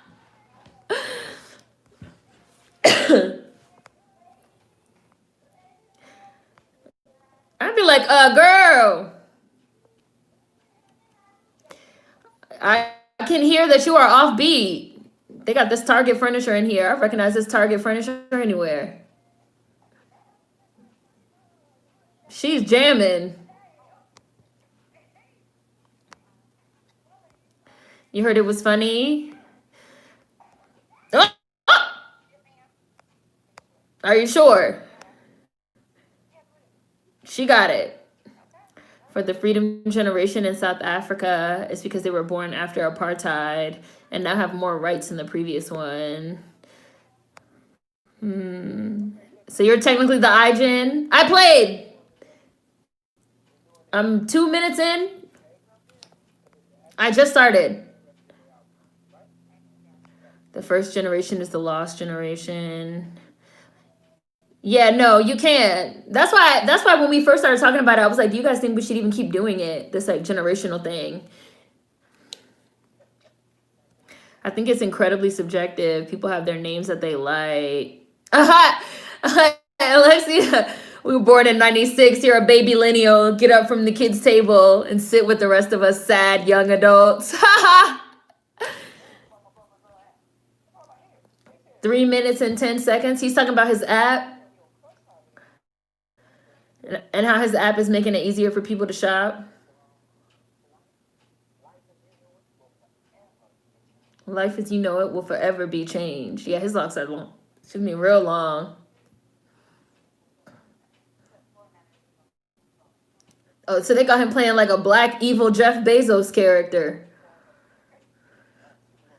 I don't know that I'm literally 3 minutes in. I'm just making a guess. I think it is Elise Neal. That is Elise Neal. I was like, is that Elise Neal? It's definitely her.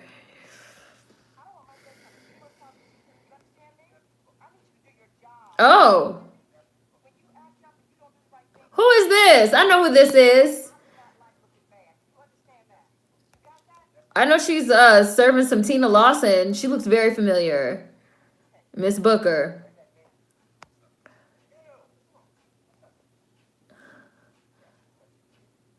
Who is that? Okay, like, yes, Miss Booker does look just like Beyonce and her mama. It's not just you.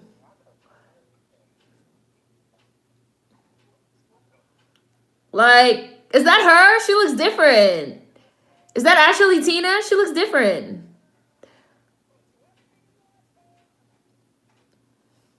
Was that Torre?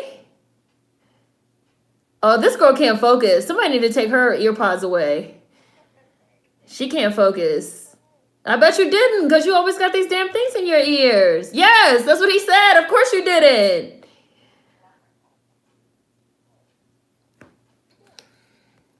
Back to IMDb I go.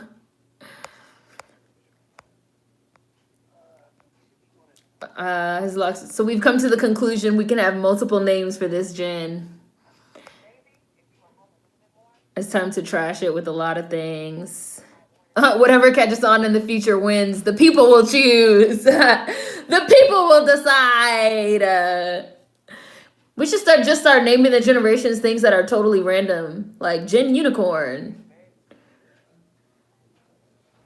Gen Pegasus. Why? I don't know. Why not? Because they can fly. Because they're all going to get their powers tomorrow. Gen Nexus. The furry generation. Here you go, Zafuri. They're going to have a poll to name the generation. I've seen people also calling this new gen like the meme. The meme gen. Generation cancel. Generation TikTok. Gen T.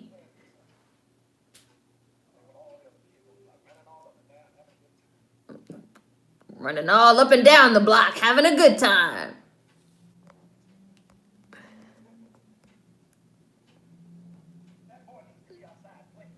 That's what he needs to be doing.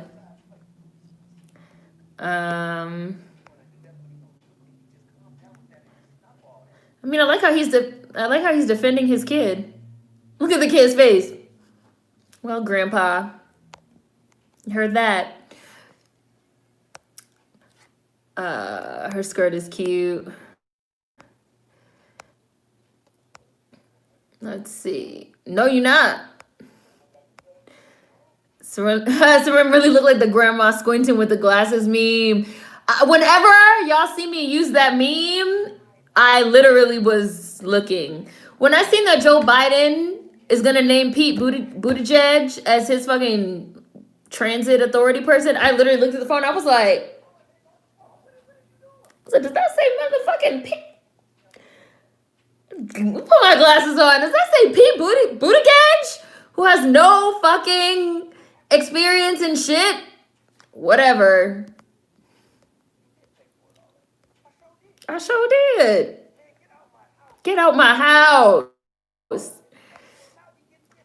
Generation Delta. Generation Bread Bakers. On the app. Generation app. Gen app.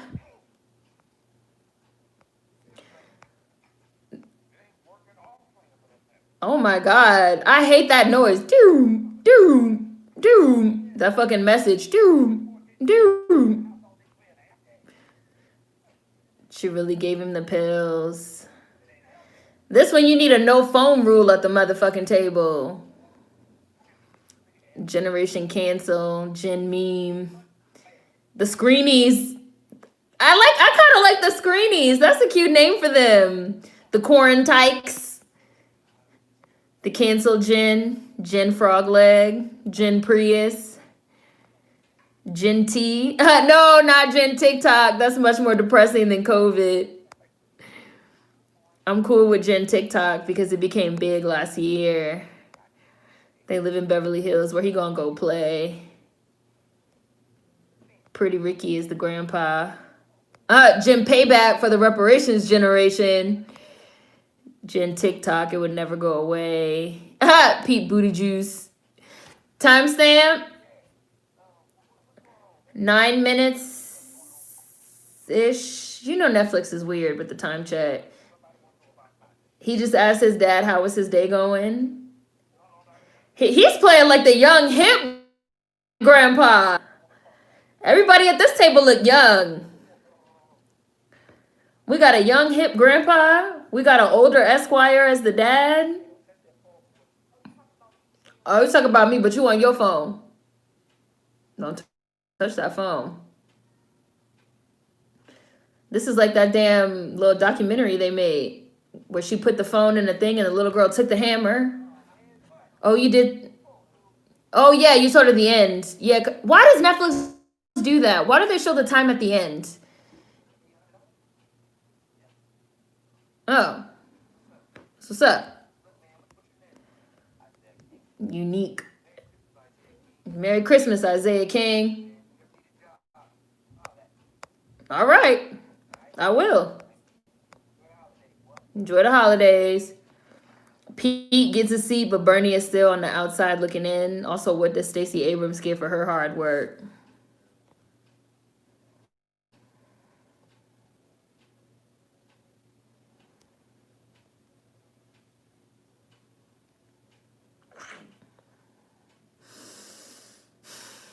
You know, these are the questions. These are the questions. These are the hard questions. I like that skull pillow that just got thrown. That looked cute. They live in a really nice place. They have a lot of really nice home decor. There's like a little golden skull over here on a bar. Who did the interior design for this movie? This place looks nice.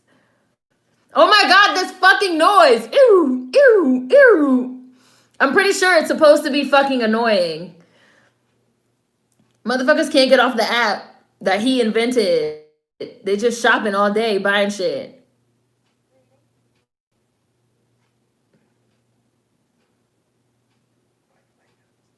Why your light gotta be so bright?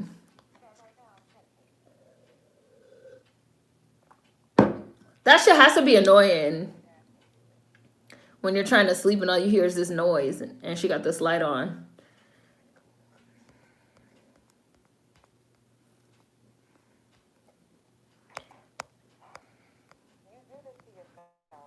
I'm mad they captioned that as her putting her cell phone down. That was obviously a mini iPad.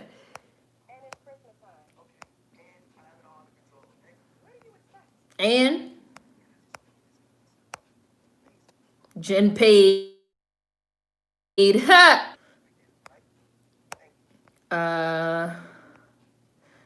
I'd rather Jen COVID than Jen TikTok.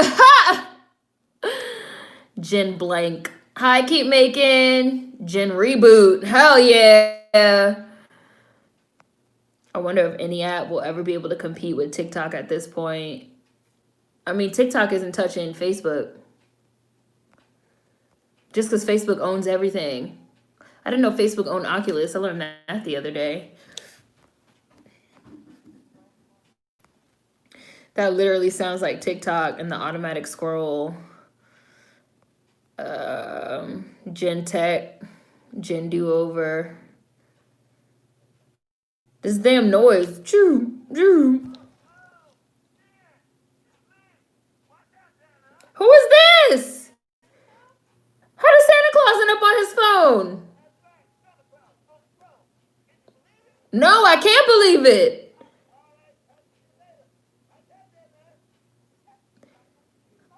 I would love to see a little ghetto Santa Claus on my phone. Talk about watch out. Sounded like James Brown. Where did he come from? I'm taking this thing back. Was that the real Santa? Who was that? That's definitely Tina and Elise. Tina living her best life. Tina has been living her best life since she married Richard Lawson. She's living her best life and she's not going back and forth with you niggas. This girl in his chair looks like Taina. I'm about to have to Google everybody in this movie. Is this Taina in this green dress? No, I don't think that's her because that's not how she sounds when she talks.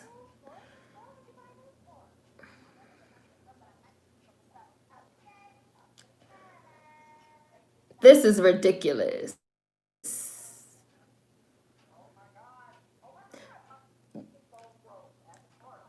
My phone froze at the cart.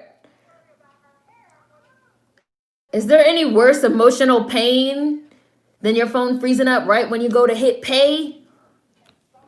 No, not Taina from the Nickelodeon show. Taina Fabulous's daughter. Ah! So they keep calling her Beyonce's mom the whole movie? That's going to be the running joke? When it obviously is her? That's funny. That's a little meta joke. Everybody's like really hooked on this app. Everybody's like, she's trying to talk to her. She's just like ignoring her.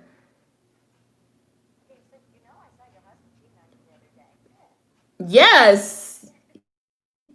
She's not listening at all. Wow. See, these motherfuckers should be called Generation No Attention Span. They're having more fun ordering the toys than playing with them. Oh yeah, it's called Bamazon. He's definitely supposed to be like an evil black Jeff Bezos. More money. More kids, more money. He got the camel turtleneck on with the chain. Meat is done. Let's get the money. I think this is Torre.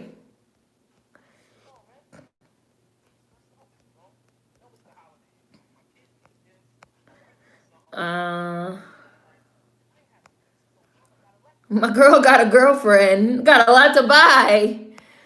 I bet Vine could give TikTok a run for its money since it was damn near the full blueprint. Gen game over. The apocalypse generation. Bamazon. Oh, I guess they couldn't call it Bamazon. That was too close. Bamazon. Thank you, Mr. Rowe. I'd shut off the phone. Vine was sold to Twitter, and then Twitter control X that project. And I bet you they so regret that. I bet you they so regret that now. Tina Lawson again. Jen jokes. Yes, they said Mama Tina. That's definitely a white girl. I don't even think she's no white Tino. She's just a white girl. The girl doing her hair trying to talk to her. Generation ADHD. That's not her?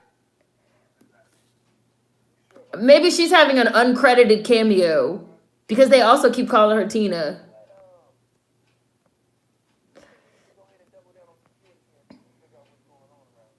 Ooh, what is going on around here?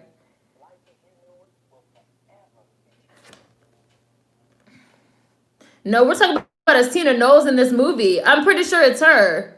They keep calling her Tina. I'm going to her page after this. The timestamp, I'm at about 18 minutes.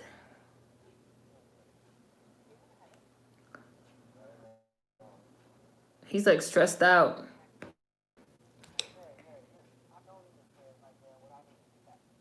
Right. He's like, Mary, I don't need a friend right now. What I need is a factory. Generation app lock. To this day, I have no clue why Twitter did that. Does anyone know why? I've heard of companies buying companies that might be seen as competition and then stopping the operations.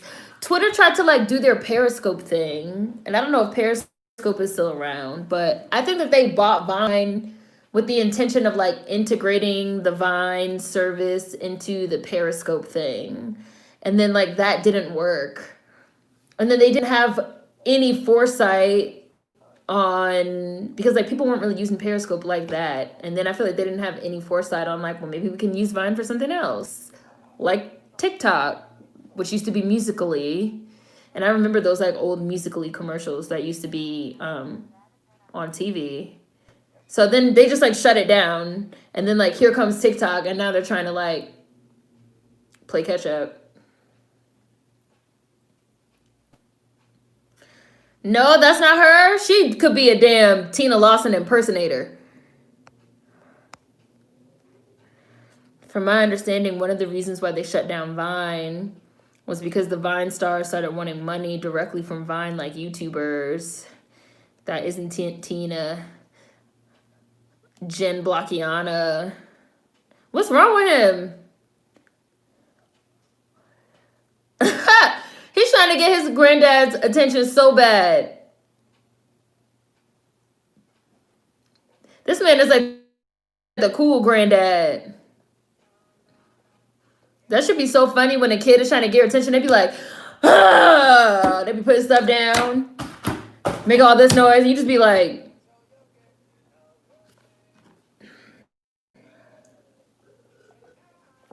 I don't hear anything.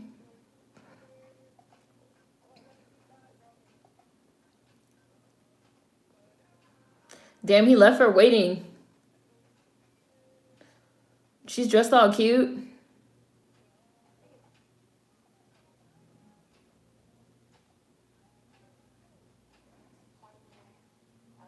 Again.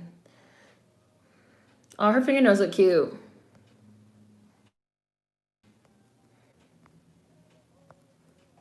She looked like her in the face. My parents were like, use your words. Her outfit is everything. Look, this man is like still at work.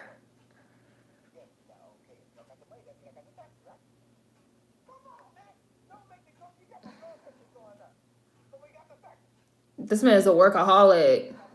Black Jeff Bezos. Bomber's on.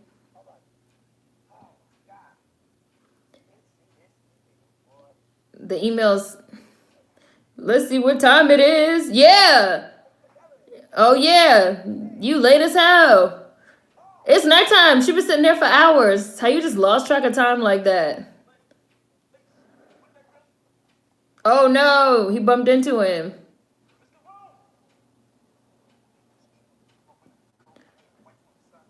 I got a girlfriend. I got a wife on the side. You can't fire me, Mr. Rome. I need all my phones, Mr. Rome. I need this money. Wake up.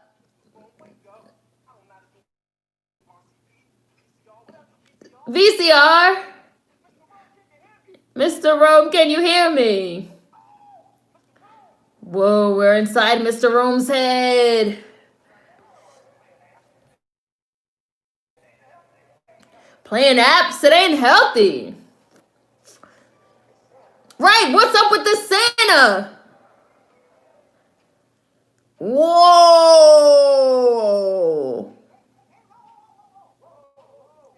That took a plot twist that I was not expecting. Is Ray J an elf?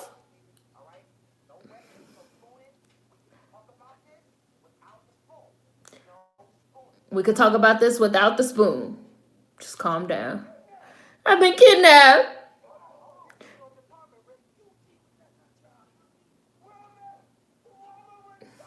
Where am I at? Why am I wearing this outfit? Your evil app. And then you got ran over by a security guard. Where are they? Damn, he left her hanging in her cute little outfit. That's not what's up. Nothing.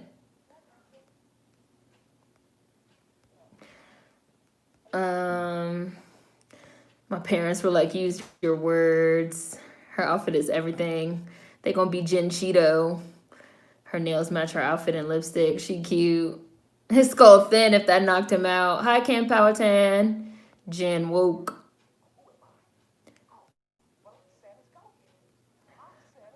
I'm Santa's go-getter. Because I go gets what Santa needs. There's no more Rudolph the Red-Nosed Reindeer. I'm Santa's go-getter. Ray J is the head elf? I like Ray J as the head elf. You funny, bro. You're a real jokester, man. Look at his hat. Look at these hats. Santa told me. Head elf in charge.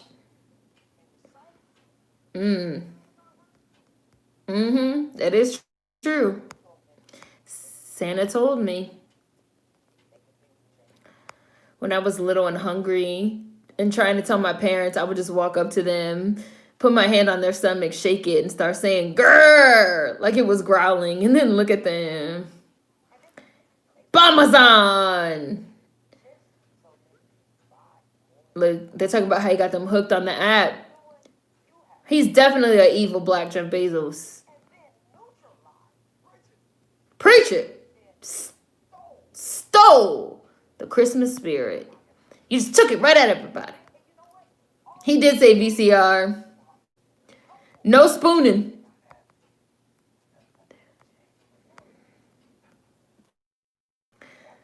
Where's Brandy? Maybe Brandy will be Santa Claus. Jen Edges or Jen Baby Hairs. Jen Side Hustle. Head elf in charge.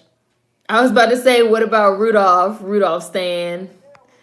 What if Jeff Bezos is watching this? Yeah, you're right. Evil Jeff Bozo is redundant. Calling him evil, Jeff Bezos is just calling him evil twice. You're absolutely correct. It would be hilarious. I mean, they already showed Santa, and he had a recognizable voice. I'm just not sure who it was exactly. But if Brandy was Santa and Ray J was like Santa's right-hand man, it would be fucking hilarious. Yeah, Santa's the one who was on the kid's phone. Because it seems like Santa's like popping through the app. Why does he have this scarf tied around his head? Ah, the slippers! I like those slippers too. They got bells on them. Look, Grandpa sliding in like a cool grandpa. Grandpa looked like he better push up on wifey. This is a really young grandpa, y'all. Like, he got the undershirt with the unbuttoned short sleeve button up with the paper boy.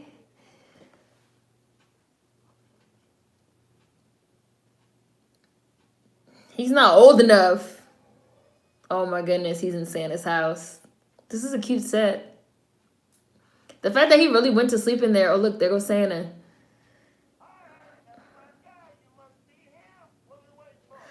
I know this voice. Who is this man, y'all? Tell me.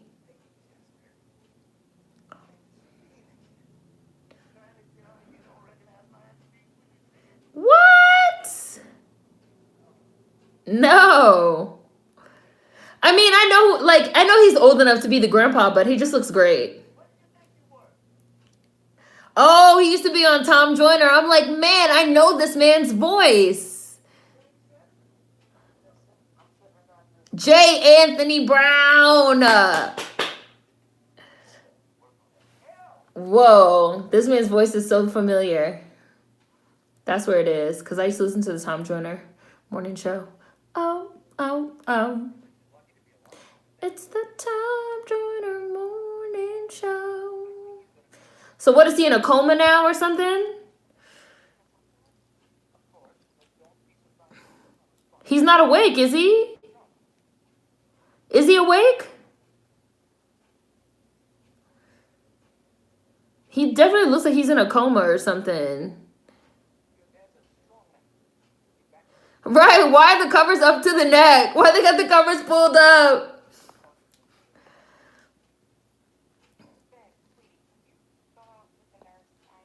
Why is the doctor lying to them? He's obviously in a coma.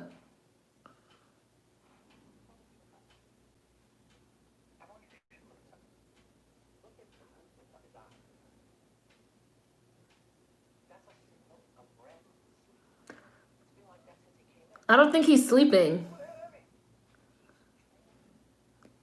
This doctor is a little too calm for me. Like, he's unconscious.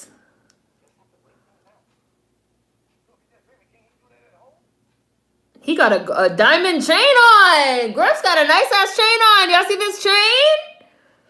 Y'all see this chain? Did he put this chain on just to go to the hospital? Because he didn't have that chain on at first. Right, why is Grandpa looking directly into the camera with the diamond chain? Like, fourth wall break, because y'all got to see this ice.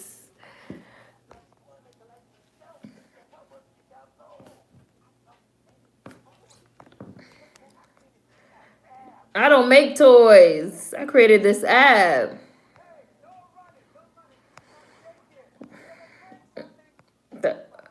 That's Joanna Man. Yeah, the grandpa is Joanna Man. J. Anthony Brown used to be on Tom Joyner Morning. Why is he tucked in like that up to the neck? I'm losing it. He gonna be hot under all that.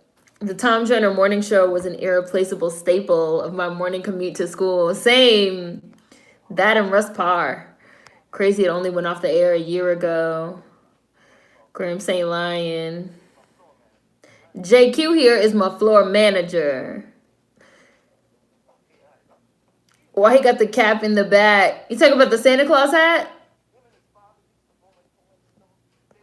Oh. Felix and his father used to own a toy store, and they used to make handmade toys for Christmas. I see. So that's how he got into the toy industry. But now he's made this app that's ruining the spirit of Christmas. I'm following the storyline. This is a nice storyline. I'm with it. I'm with it. They live in a beautiful house. Their house is gorgeous. His father's obviously in a coma, and everybody's trying to act like this man is just sleeping and everything's fine. She looks good in red. She's worn a lot of red in this movie. Yeah, she has a cute little style.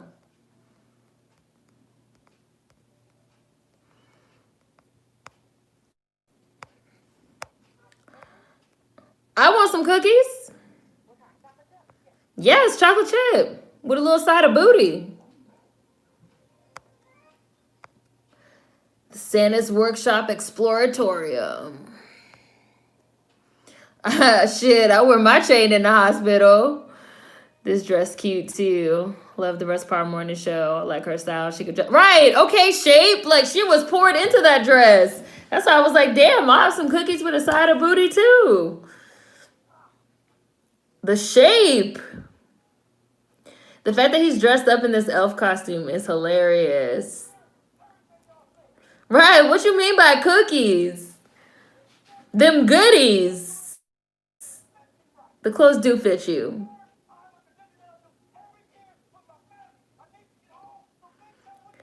He's screaming. He's throwing a tantrum. You probably gonna be able to leave for a couple of days. Yeah, you being held hostage by Santa. Man, ain't nobody trying to hold you prisoner. This is the Santa I can get behind. Yes, he's sitting in the corner with his arms crossed. Nicole, you see this tantrum? This man is throwing a temper tantrum. You know how to make toys? Make some damn toys so you could go. Why does his hat looks a little soggy and depressed? They could have gave him a better hat than this. They gave him one of the leftover hats. Please don't try to crawl in this vent. You are a grown-ass man. You're going to get stuck. Oh, my goodness. I don't think you can fit in here, sir. A clatter. Arose such a clatter. Wow. He came out of the vent in the closet with the helmet on, the bicycle helmet. I think it's how they put the hat on.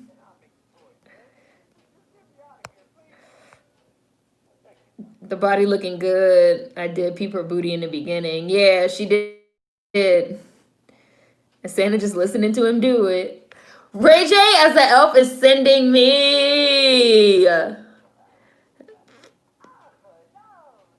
like Ray J's little elf outfit too. This is what I wear. I'm the only elf that can switch it up like this. With the black stars. This seems like a backdoor pilot. They should make a show out of this. Ah! I love when they have the elves is like so feisty and fighting. They little self-centered, little selfish little things.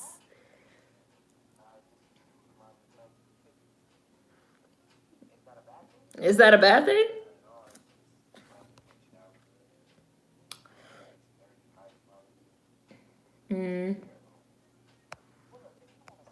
You can't lie to Santa, sir. Santa knows everything. Ray J look cute.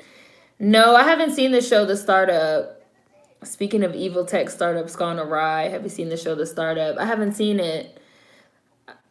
What exactly is it about? Obviously, it's about a startup, but I like feisty elves too. Competitive elves for the win. I mean, Esquire looks pretty good too.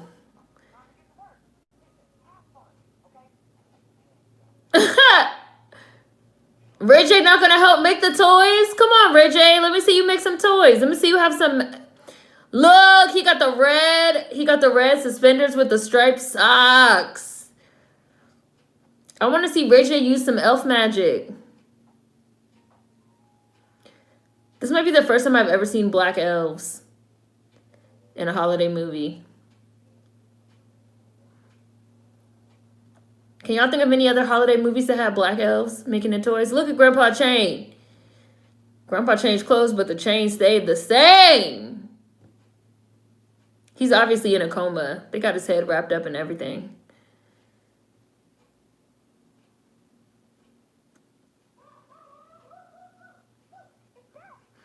How did the security guard explain this? Did he say he knocked this man over? Or did he say he just collapsed? Oh, so he definitely can, like, he's in Santa's workshop. These are some cute pajamas this little kid has on. He's telling the truth. The tablet is a portal into another dimension. Okay.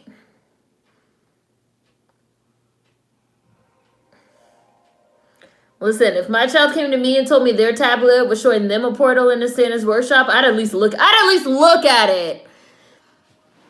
I'd at least look at it. Damn, this shit look whack.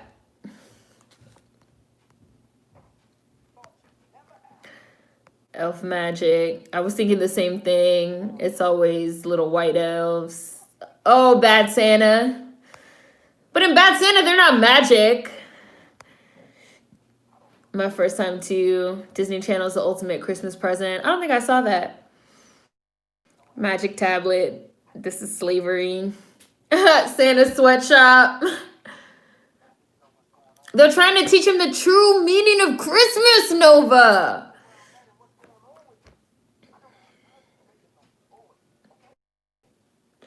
I don't have time to be making no toys. I don't think I've ever actually seen J. Anthony Brown's face. I love that he has a clipboard.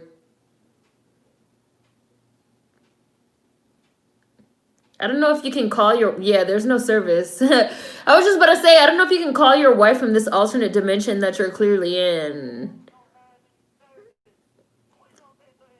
I'm up at Santa's village. Making toys. Ho, ho, ho. I'm at the North Pole. Why would you have service? You were transported here magically, Felix. You just woke up here.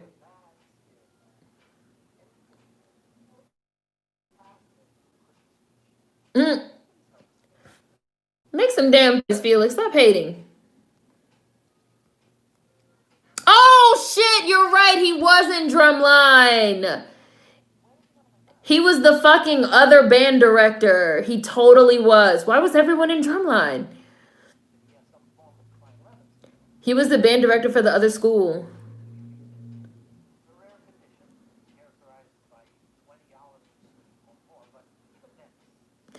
Okay, but if you're asleep for hours and hours and don't wake up, that's not a coma? Like, what's the difference?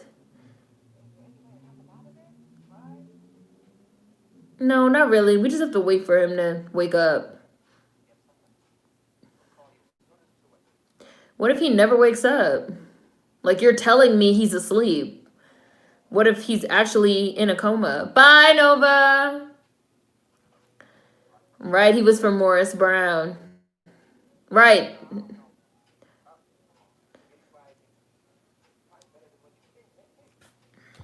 Right, I would not go home.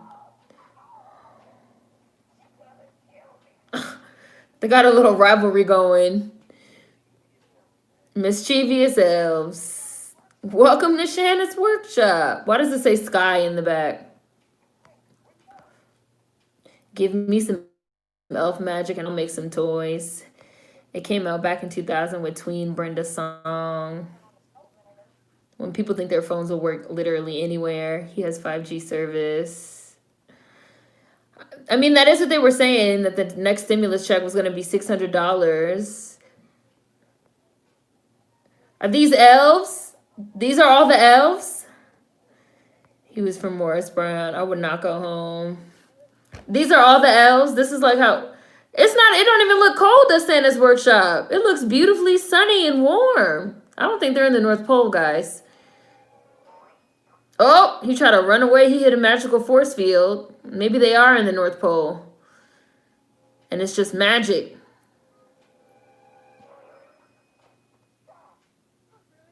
You are definitely really there. And you're stuck there with your slippers on.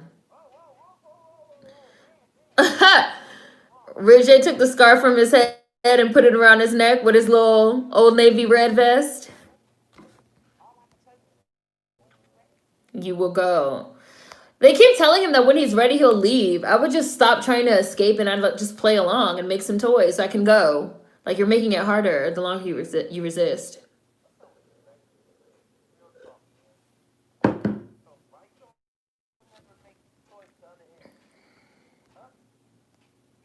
He's an elf named Ray. I only told Santa this. Ray J seems like he's really committed to this part. And I applaud that. Look, the other elves was bullying him because he made toys too slow. So that's why he doesn't make toys. Look at these two elves having a heart-to-heart moment. Made me feel all warm and fuzzy inside. You know what doesn't make me feel warm and fuzzy inside? Christmas carolers. This is way better than Christmas carolers.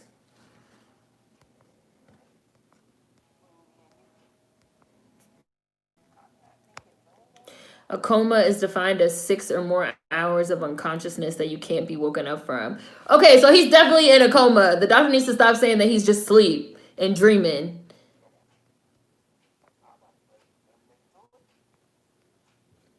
I want those elf shoes.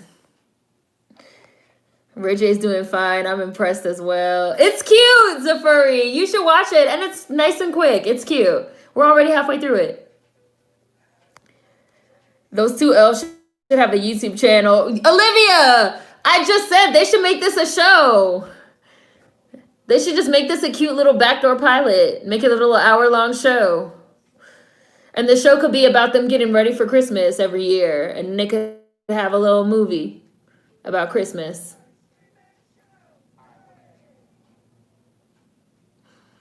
Oh, Ray J made a toy. Bet you say that's all the workers.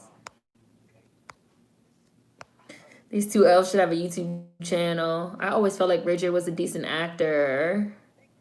Stop talking, make toys.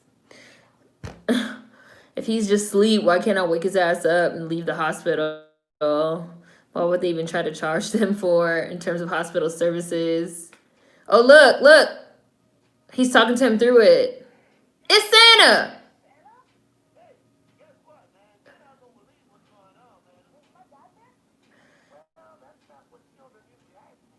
Yes, he is here. Yes.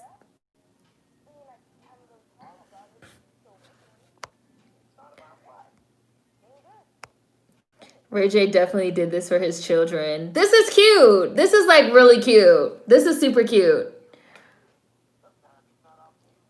This is like a cute little holiday storyline.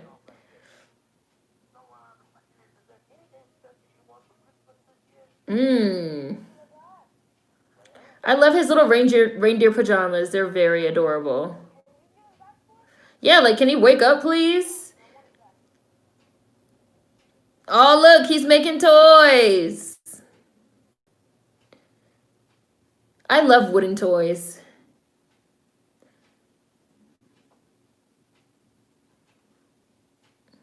And he looks like he's having a nice time doing it. Doing all that app shit was stressing his ass out. This seems like he's finally fucking relaxing. He got an Apple Watch on. I'm surprised he didn't try to make no phone calls from the watch. It's a train. He called him Fred. Fred Elf.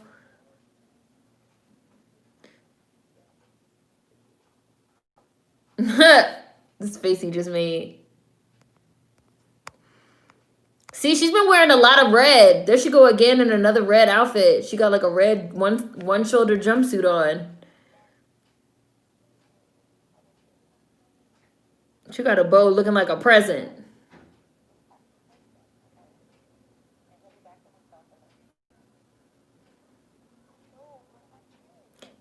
like, Mom, I know where Dad is. He's at the North Pole. He's not going to wake up until Santa gives him back to us. He's been kidnapped by Santa. I just talked to Santa last night on the iPad. And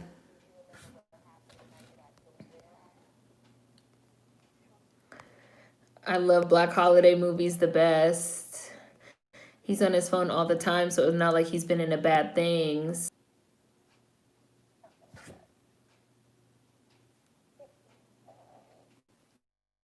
Let me know if you guys see me, because I was definitely just buffering. That hasn't happened in a while. Because I got one of those boosters, those Wi-Fi boosters.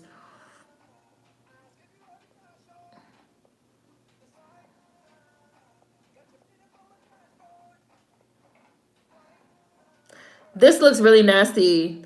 Why'd you put that little sprinkle of flour in there? What are you doing? This should look nasty.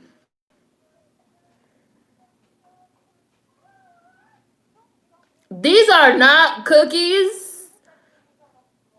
Why? What's on the wall?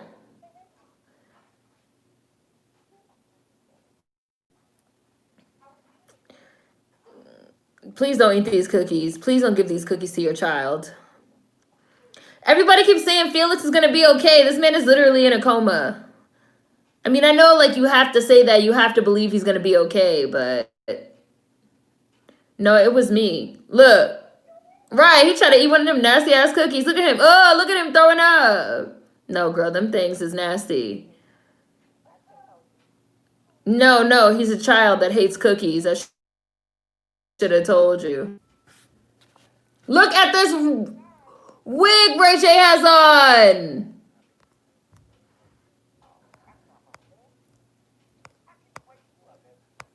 I was buffering, yeah.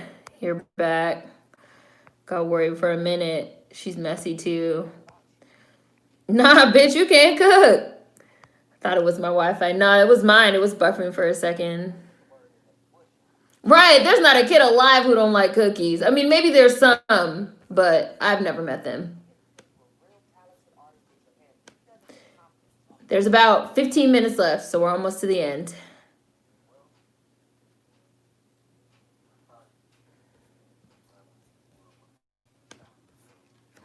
Whoops.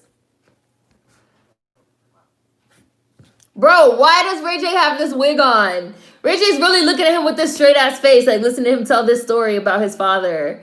I would have been like, sir, I can't look at you with this wig on without fucking laughing. Handmade. And so you gave it to them. That's where my app came in. Look at Ray J. I see.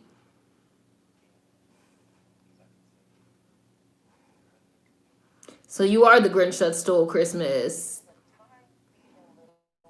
So you created a time-thieving little app that separates people. Am I right? So it sounds like that's exactly what you did.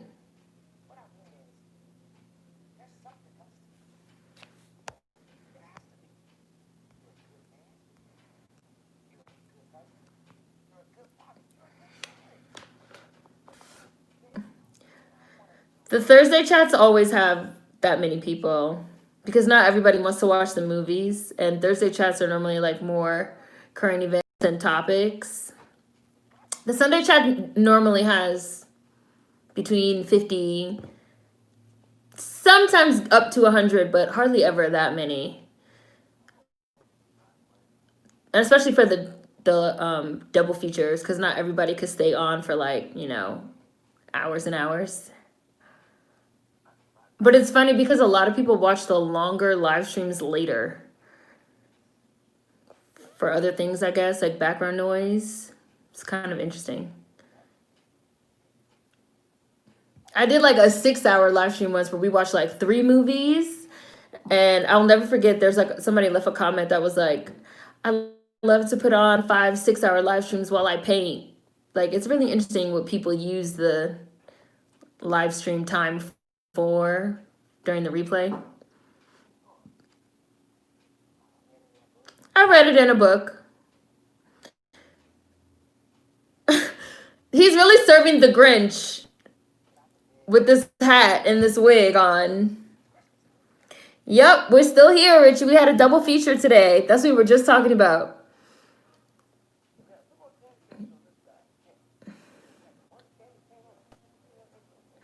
One candy cane on a Christmas tree? That don't make no sense. I used to catch the replay bees a lot. I use people's lives for background when I sleep. It's funny because like a lot of it's just funny. People, you do like a 6 hour, 5 hour, 4 hour, 3 hour live stream, and people won't watch the whole thing live, but they will watch it later. It's very interesting.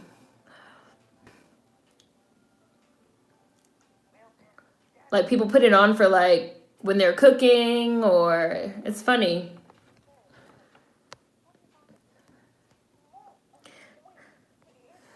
Use people's lives for background when I sleep. I use it to keep me company when I'm doing things around the apartment. Yeah. Hi, Shady Saint. Or when I'm driving. Yeah, I know a lot of people like to put them on when they're driving. I know a lot of people watch the Bees Bake movies later and then play the live stream. I used to catch the replay bees a lot. I use pre-recorded vids for chores, especially dishwashing and cooking. Yes, her little shorts right here are cute. I watch them later too. Mama's bad. Where they going? To the hospital? I'd be like, where we going? Oh, it is. Oh, look, this is Rudolph. Rudolph. Put me down, big dude. Rudolph. It just appeared on the phone. I knew he was going to say that. It just appeared on my phone one day. Like, I don't know where this shit came from.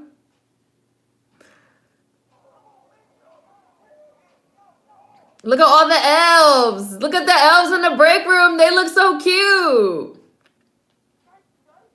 Thank you, Ray. For you get another red nose.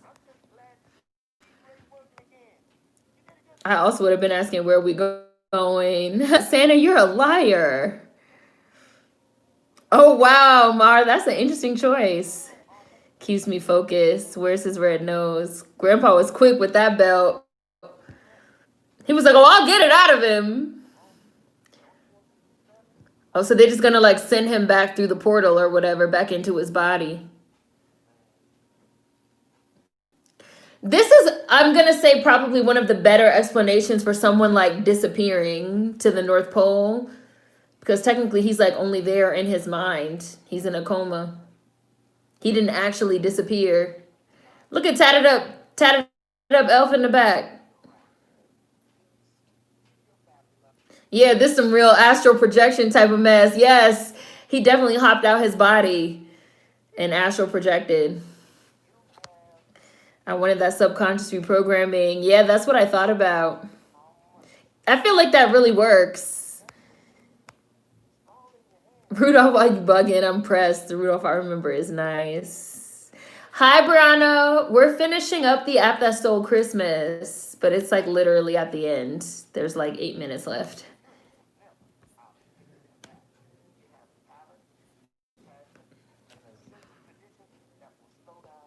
The tatted elf looking good. Can I take that elf with me? All the elves look cute. It's like people wearing Christmas sweaters, and it looks cute. I like this interpretation.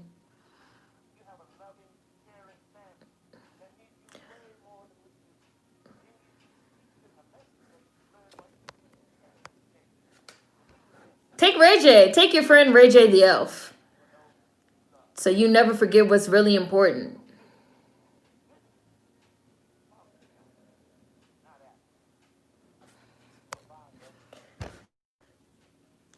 No, that was Nikki. Nikki was the one that used to say, like, hey, Professor Ogilvy. That was Nikki. Unless you do mean Kim from, like, Moesha. Look at Rudolph crying. Rudolph got hit right in the feels. Yeah, she probably did. I just always think of Nikki saying it.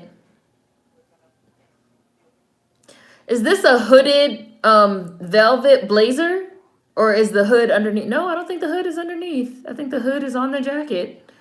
Because he has on a red shirt underneath.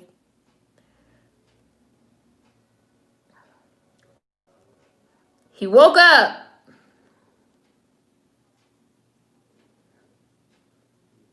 I'm mad they got this little bandage wrapped around his head.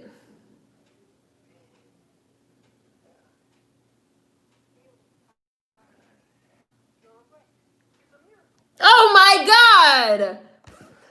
Fire this doctor. You haven't been worried at all, Dr. Kaufman. You kept telling us he was just sleeping and he's gonna be fine. Now he done woke up. You talk about something. It's a miracle. So you were lying to us this whole time. The doctor is fake. Oh my gosh. Alexia, the doctor is fake. Fired.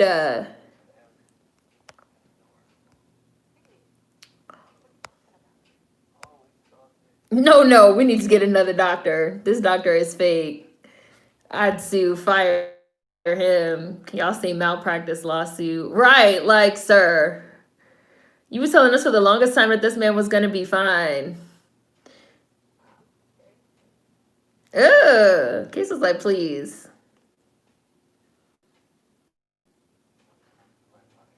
They should have showed his dad making some toys. It did the opposite. I mean, you can't really undo the app. So I do wonder what's going to be the resolution here. You can't just like take the app away. I mean, like, oh, we're going to sell the business and go back into business and make real toys. Aww. That's cute. That's nice. I was like, what's the resolution going to be? Because you can't get rid of the app. But I guess like selling the business and then going back to making like physical toys with the dad. That'd be nice. I mean, they're already rich, obviously.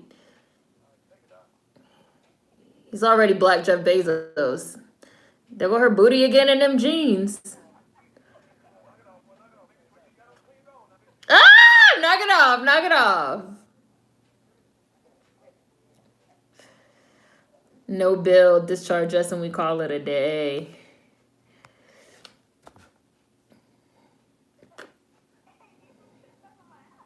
These were the same guys on my app.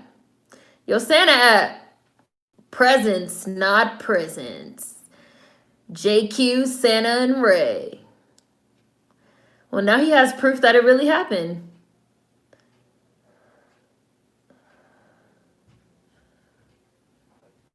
They got the little piano music. Esquire holding on to that hairline, too. Good for you, Esquire. Hold on to that hairline.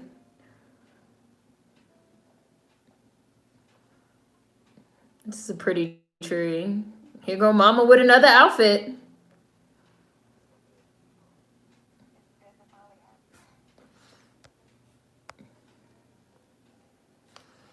Y'all talking about how y'all would get out of the hospital bill? Like, this doctor kept telling us that everything was fine. What? Did the elves show up at the house? Or are these real people? No, these are like the elves. These are the elves. The elves have crossed the time-space continuum. How is he going to explain who these people are? He's going to say they're just friends? These are friends from work. He did say Santa was right.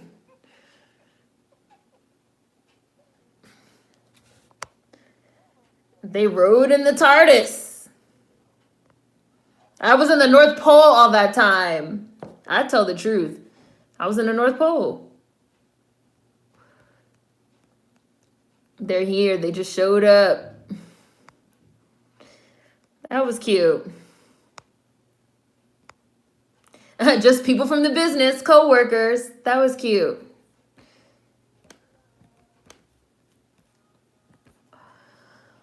So we did the app that stole Christmas today. Yeah, this was cute. This was cute.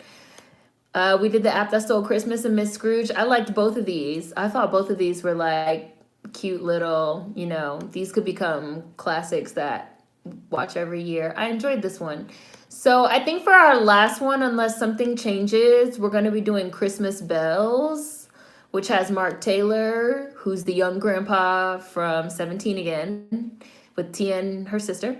And it's available on Amazon. So I think that's going to be the one for next week, because this was our, this one did get a lot of votes as well. So I think we can close out with this one for next week. And also tomorrow starts the 5 Days of Blackness. Yay! 5 Days of Black on Business unboxings. I also definitely have a couple of review videos coming up, as I said previously, on Kid Cudi's most recent album, and I will be reviewing Ma Rainey for sure. And I'm still planning on doing, you know, end of the year wrap up video as well. So lots of stuff still coming even as we wind down and in the year. And hopefully I will see you guys for the next live stream on Thursday. And oh wait, Thursday's the holiday, right? Oh no, the holiday is Friday. Well, Thursday's Christmas Eve, so I'm still planning on going live on Thursday. So for anyone that still wants to, you know, come around on Thursday, have some hot chocolate or something, you can come around on Thursday. And stay tuned for the 5 Days of Blackness starting tomorrow. This was really nice, really fun double feature today. So see you guys. Bye. Oh yeah, we're wrapping up, Kendrick. It's the end. Bye. And thank you again for Super Chat. Bye.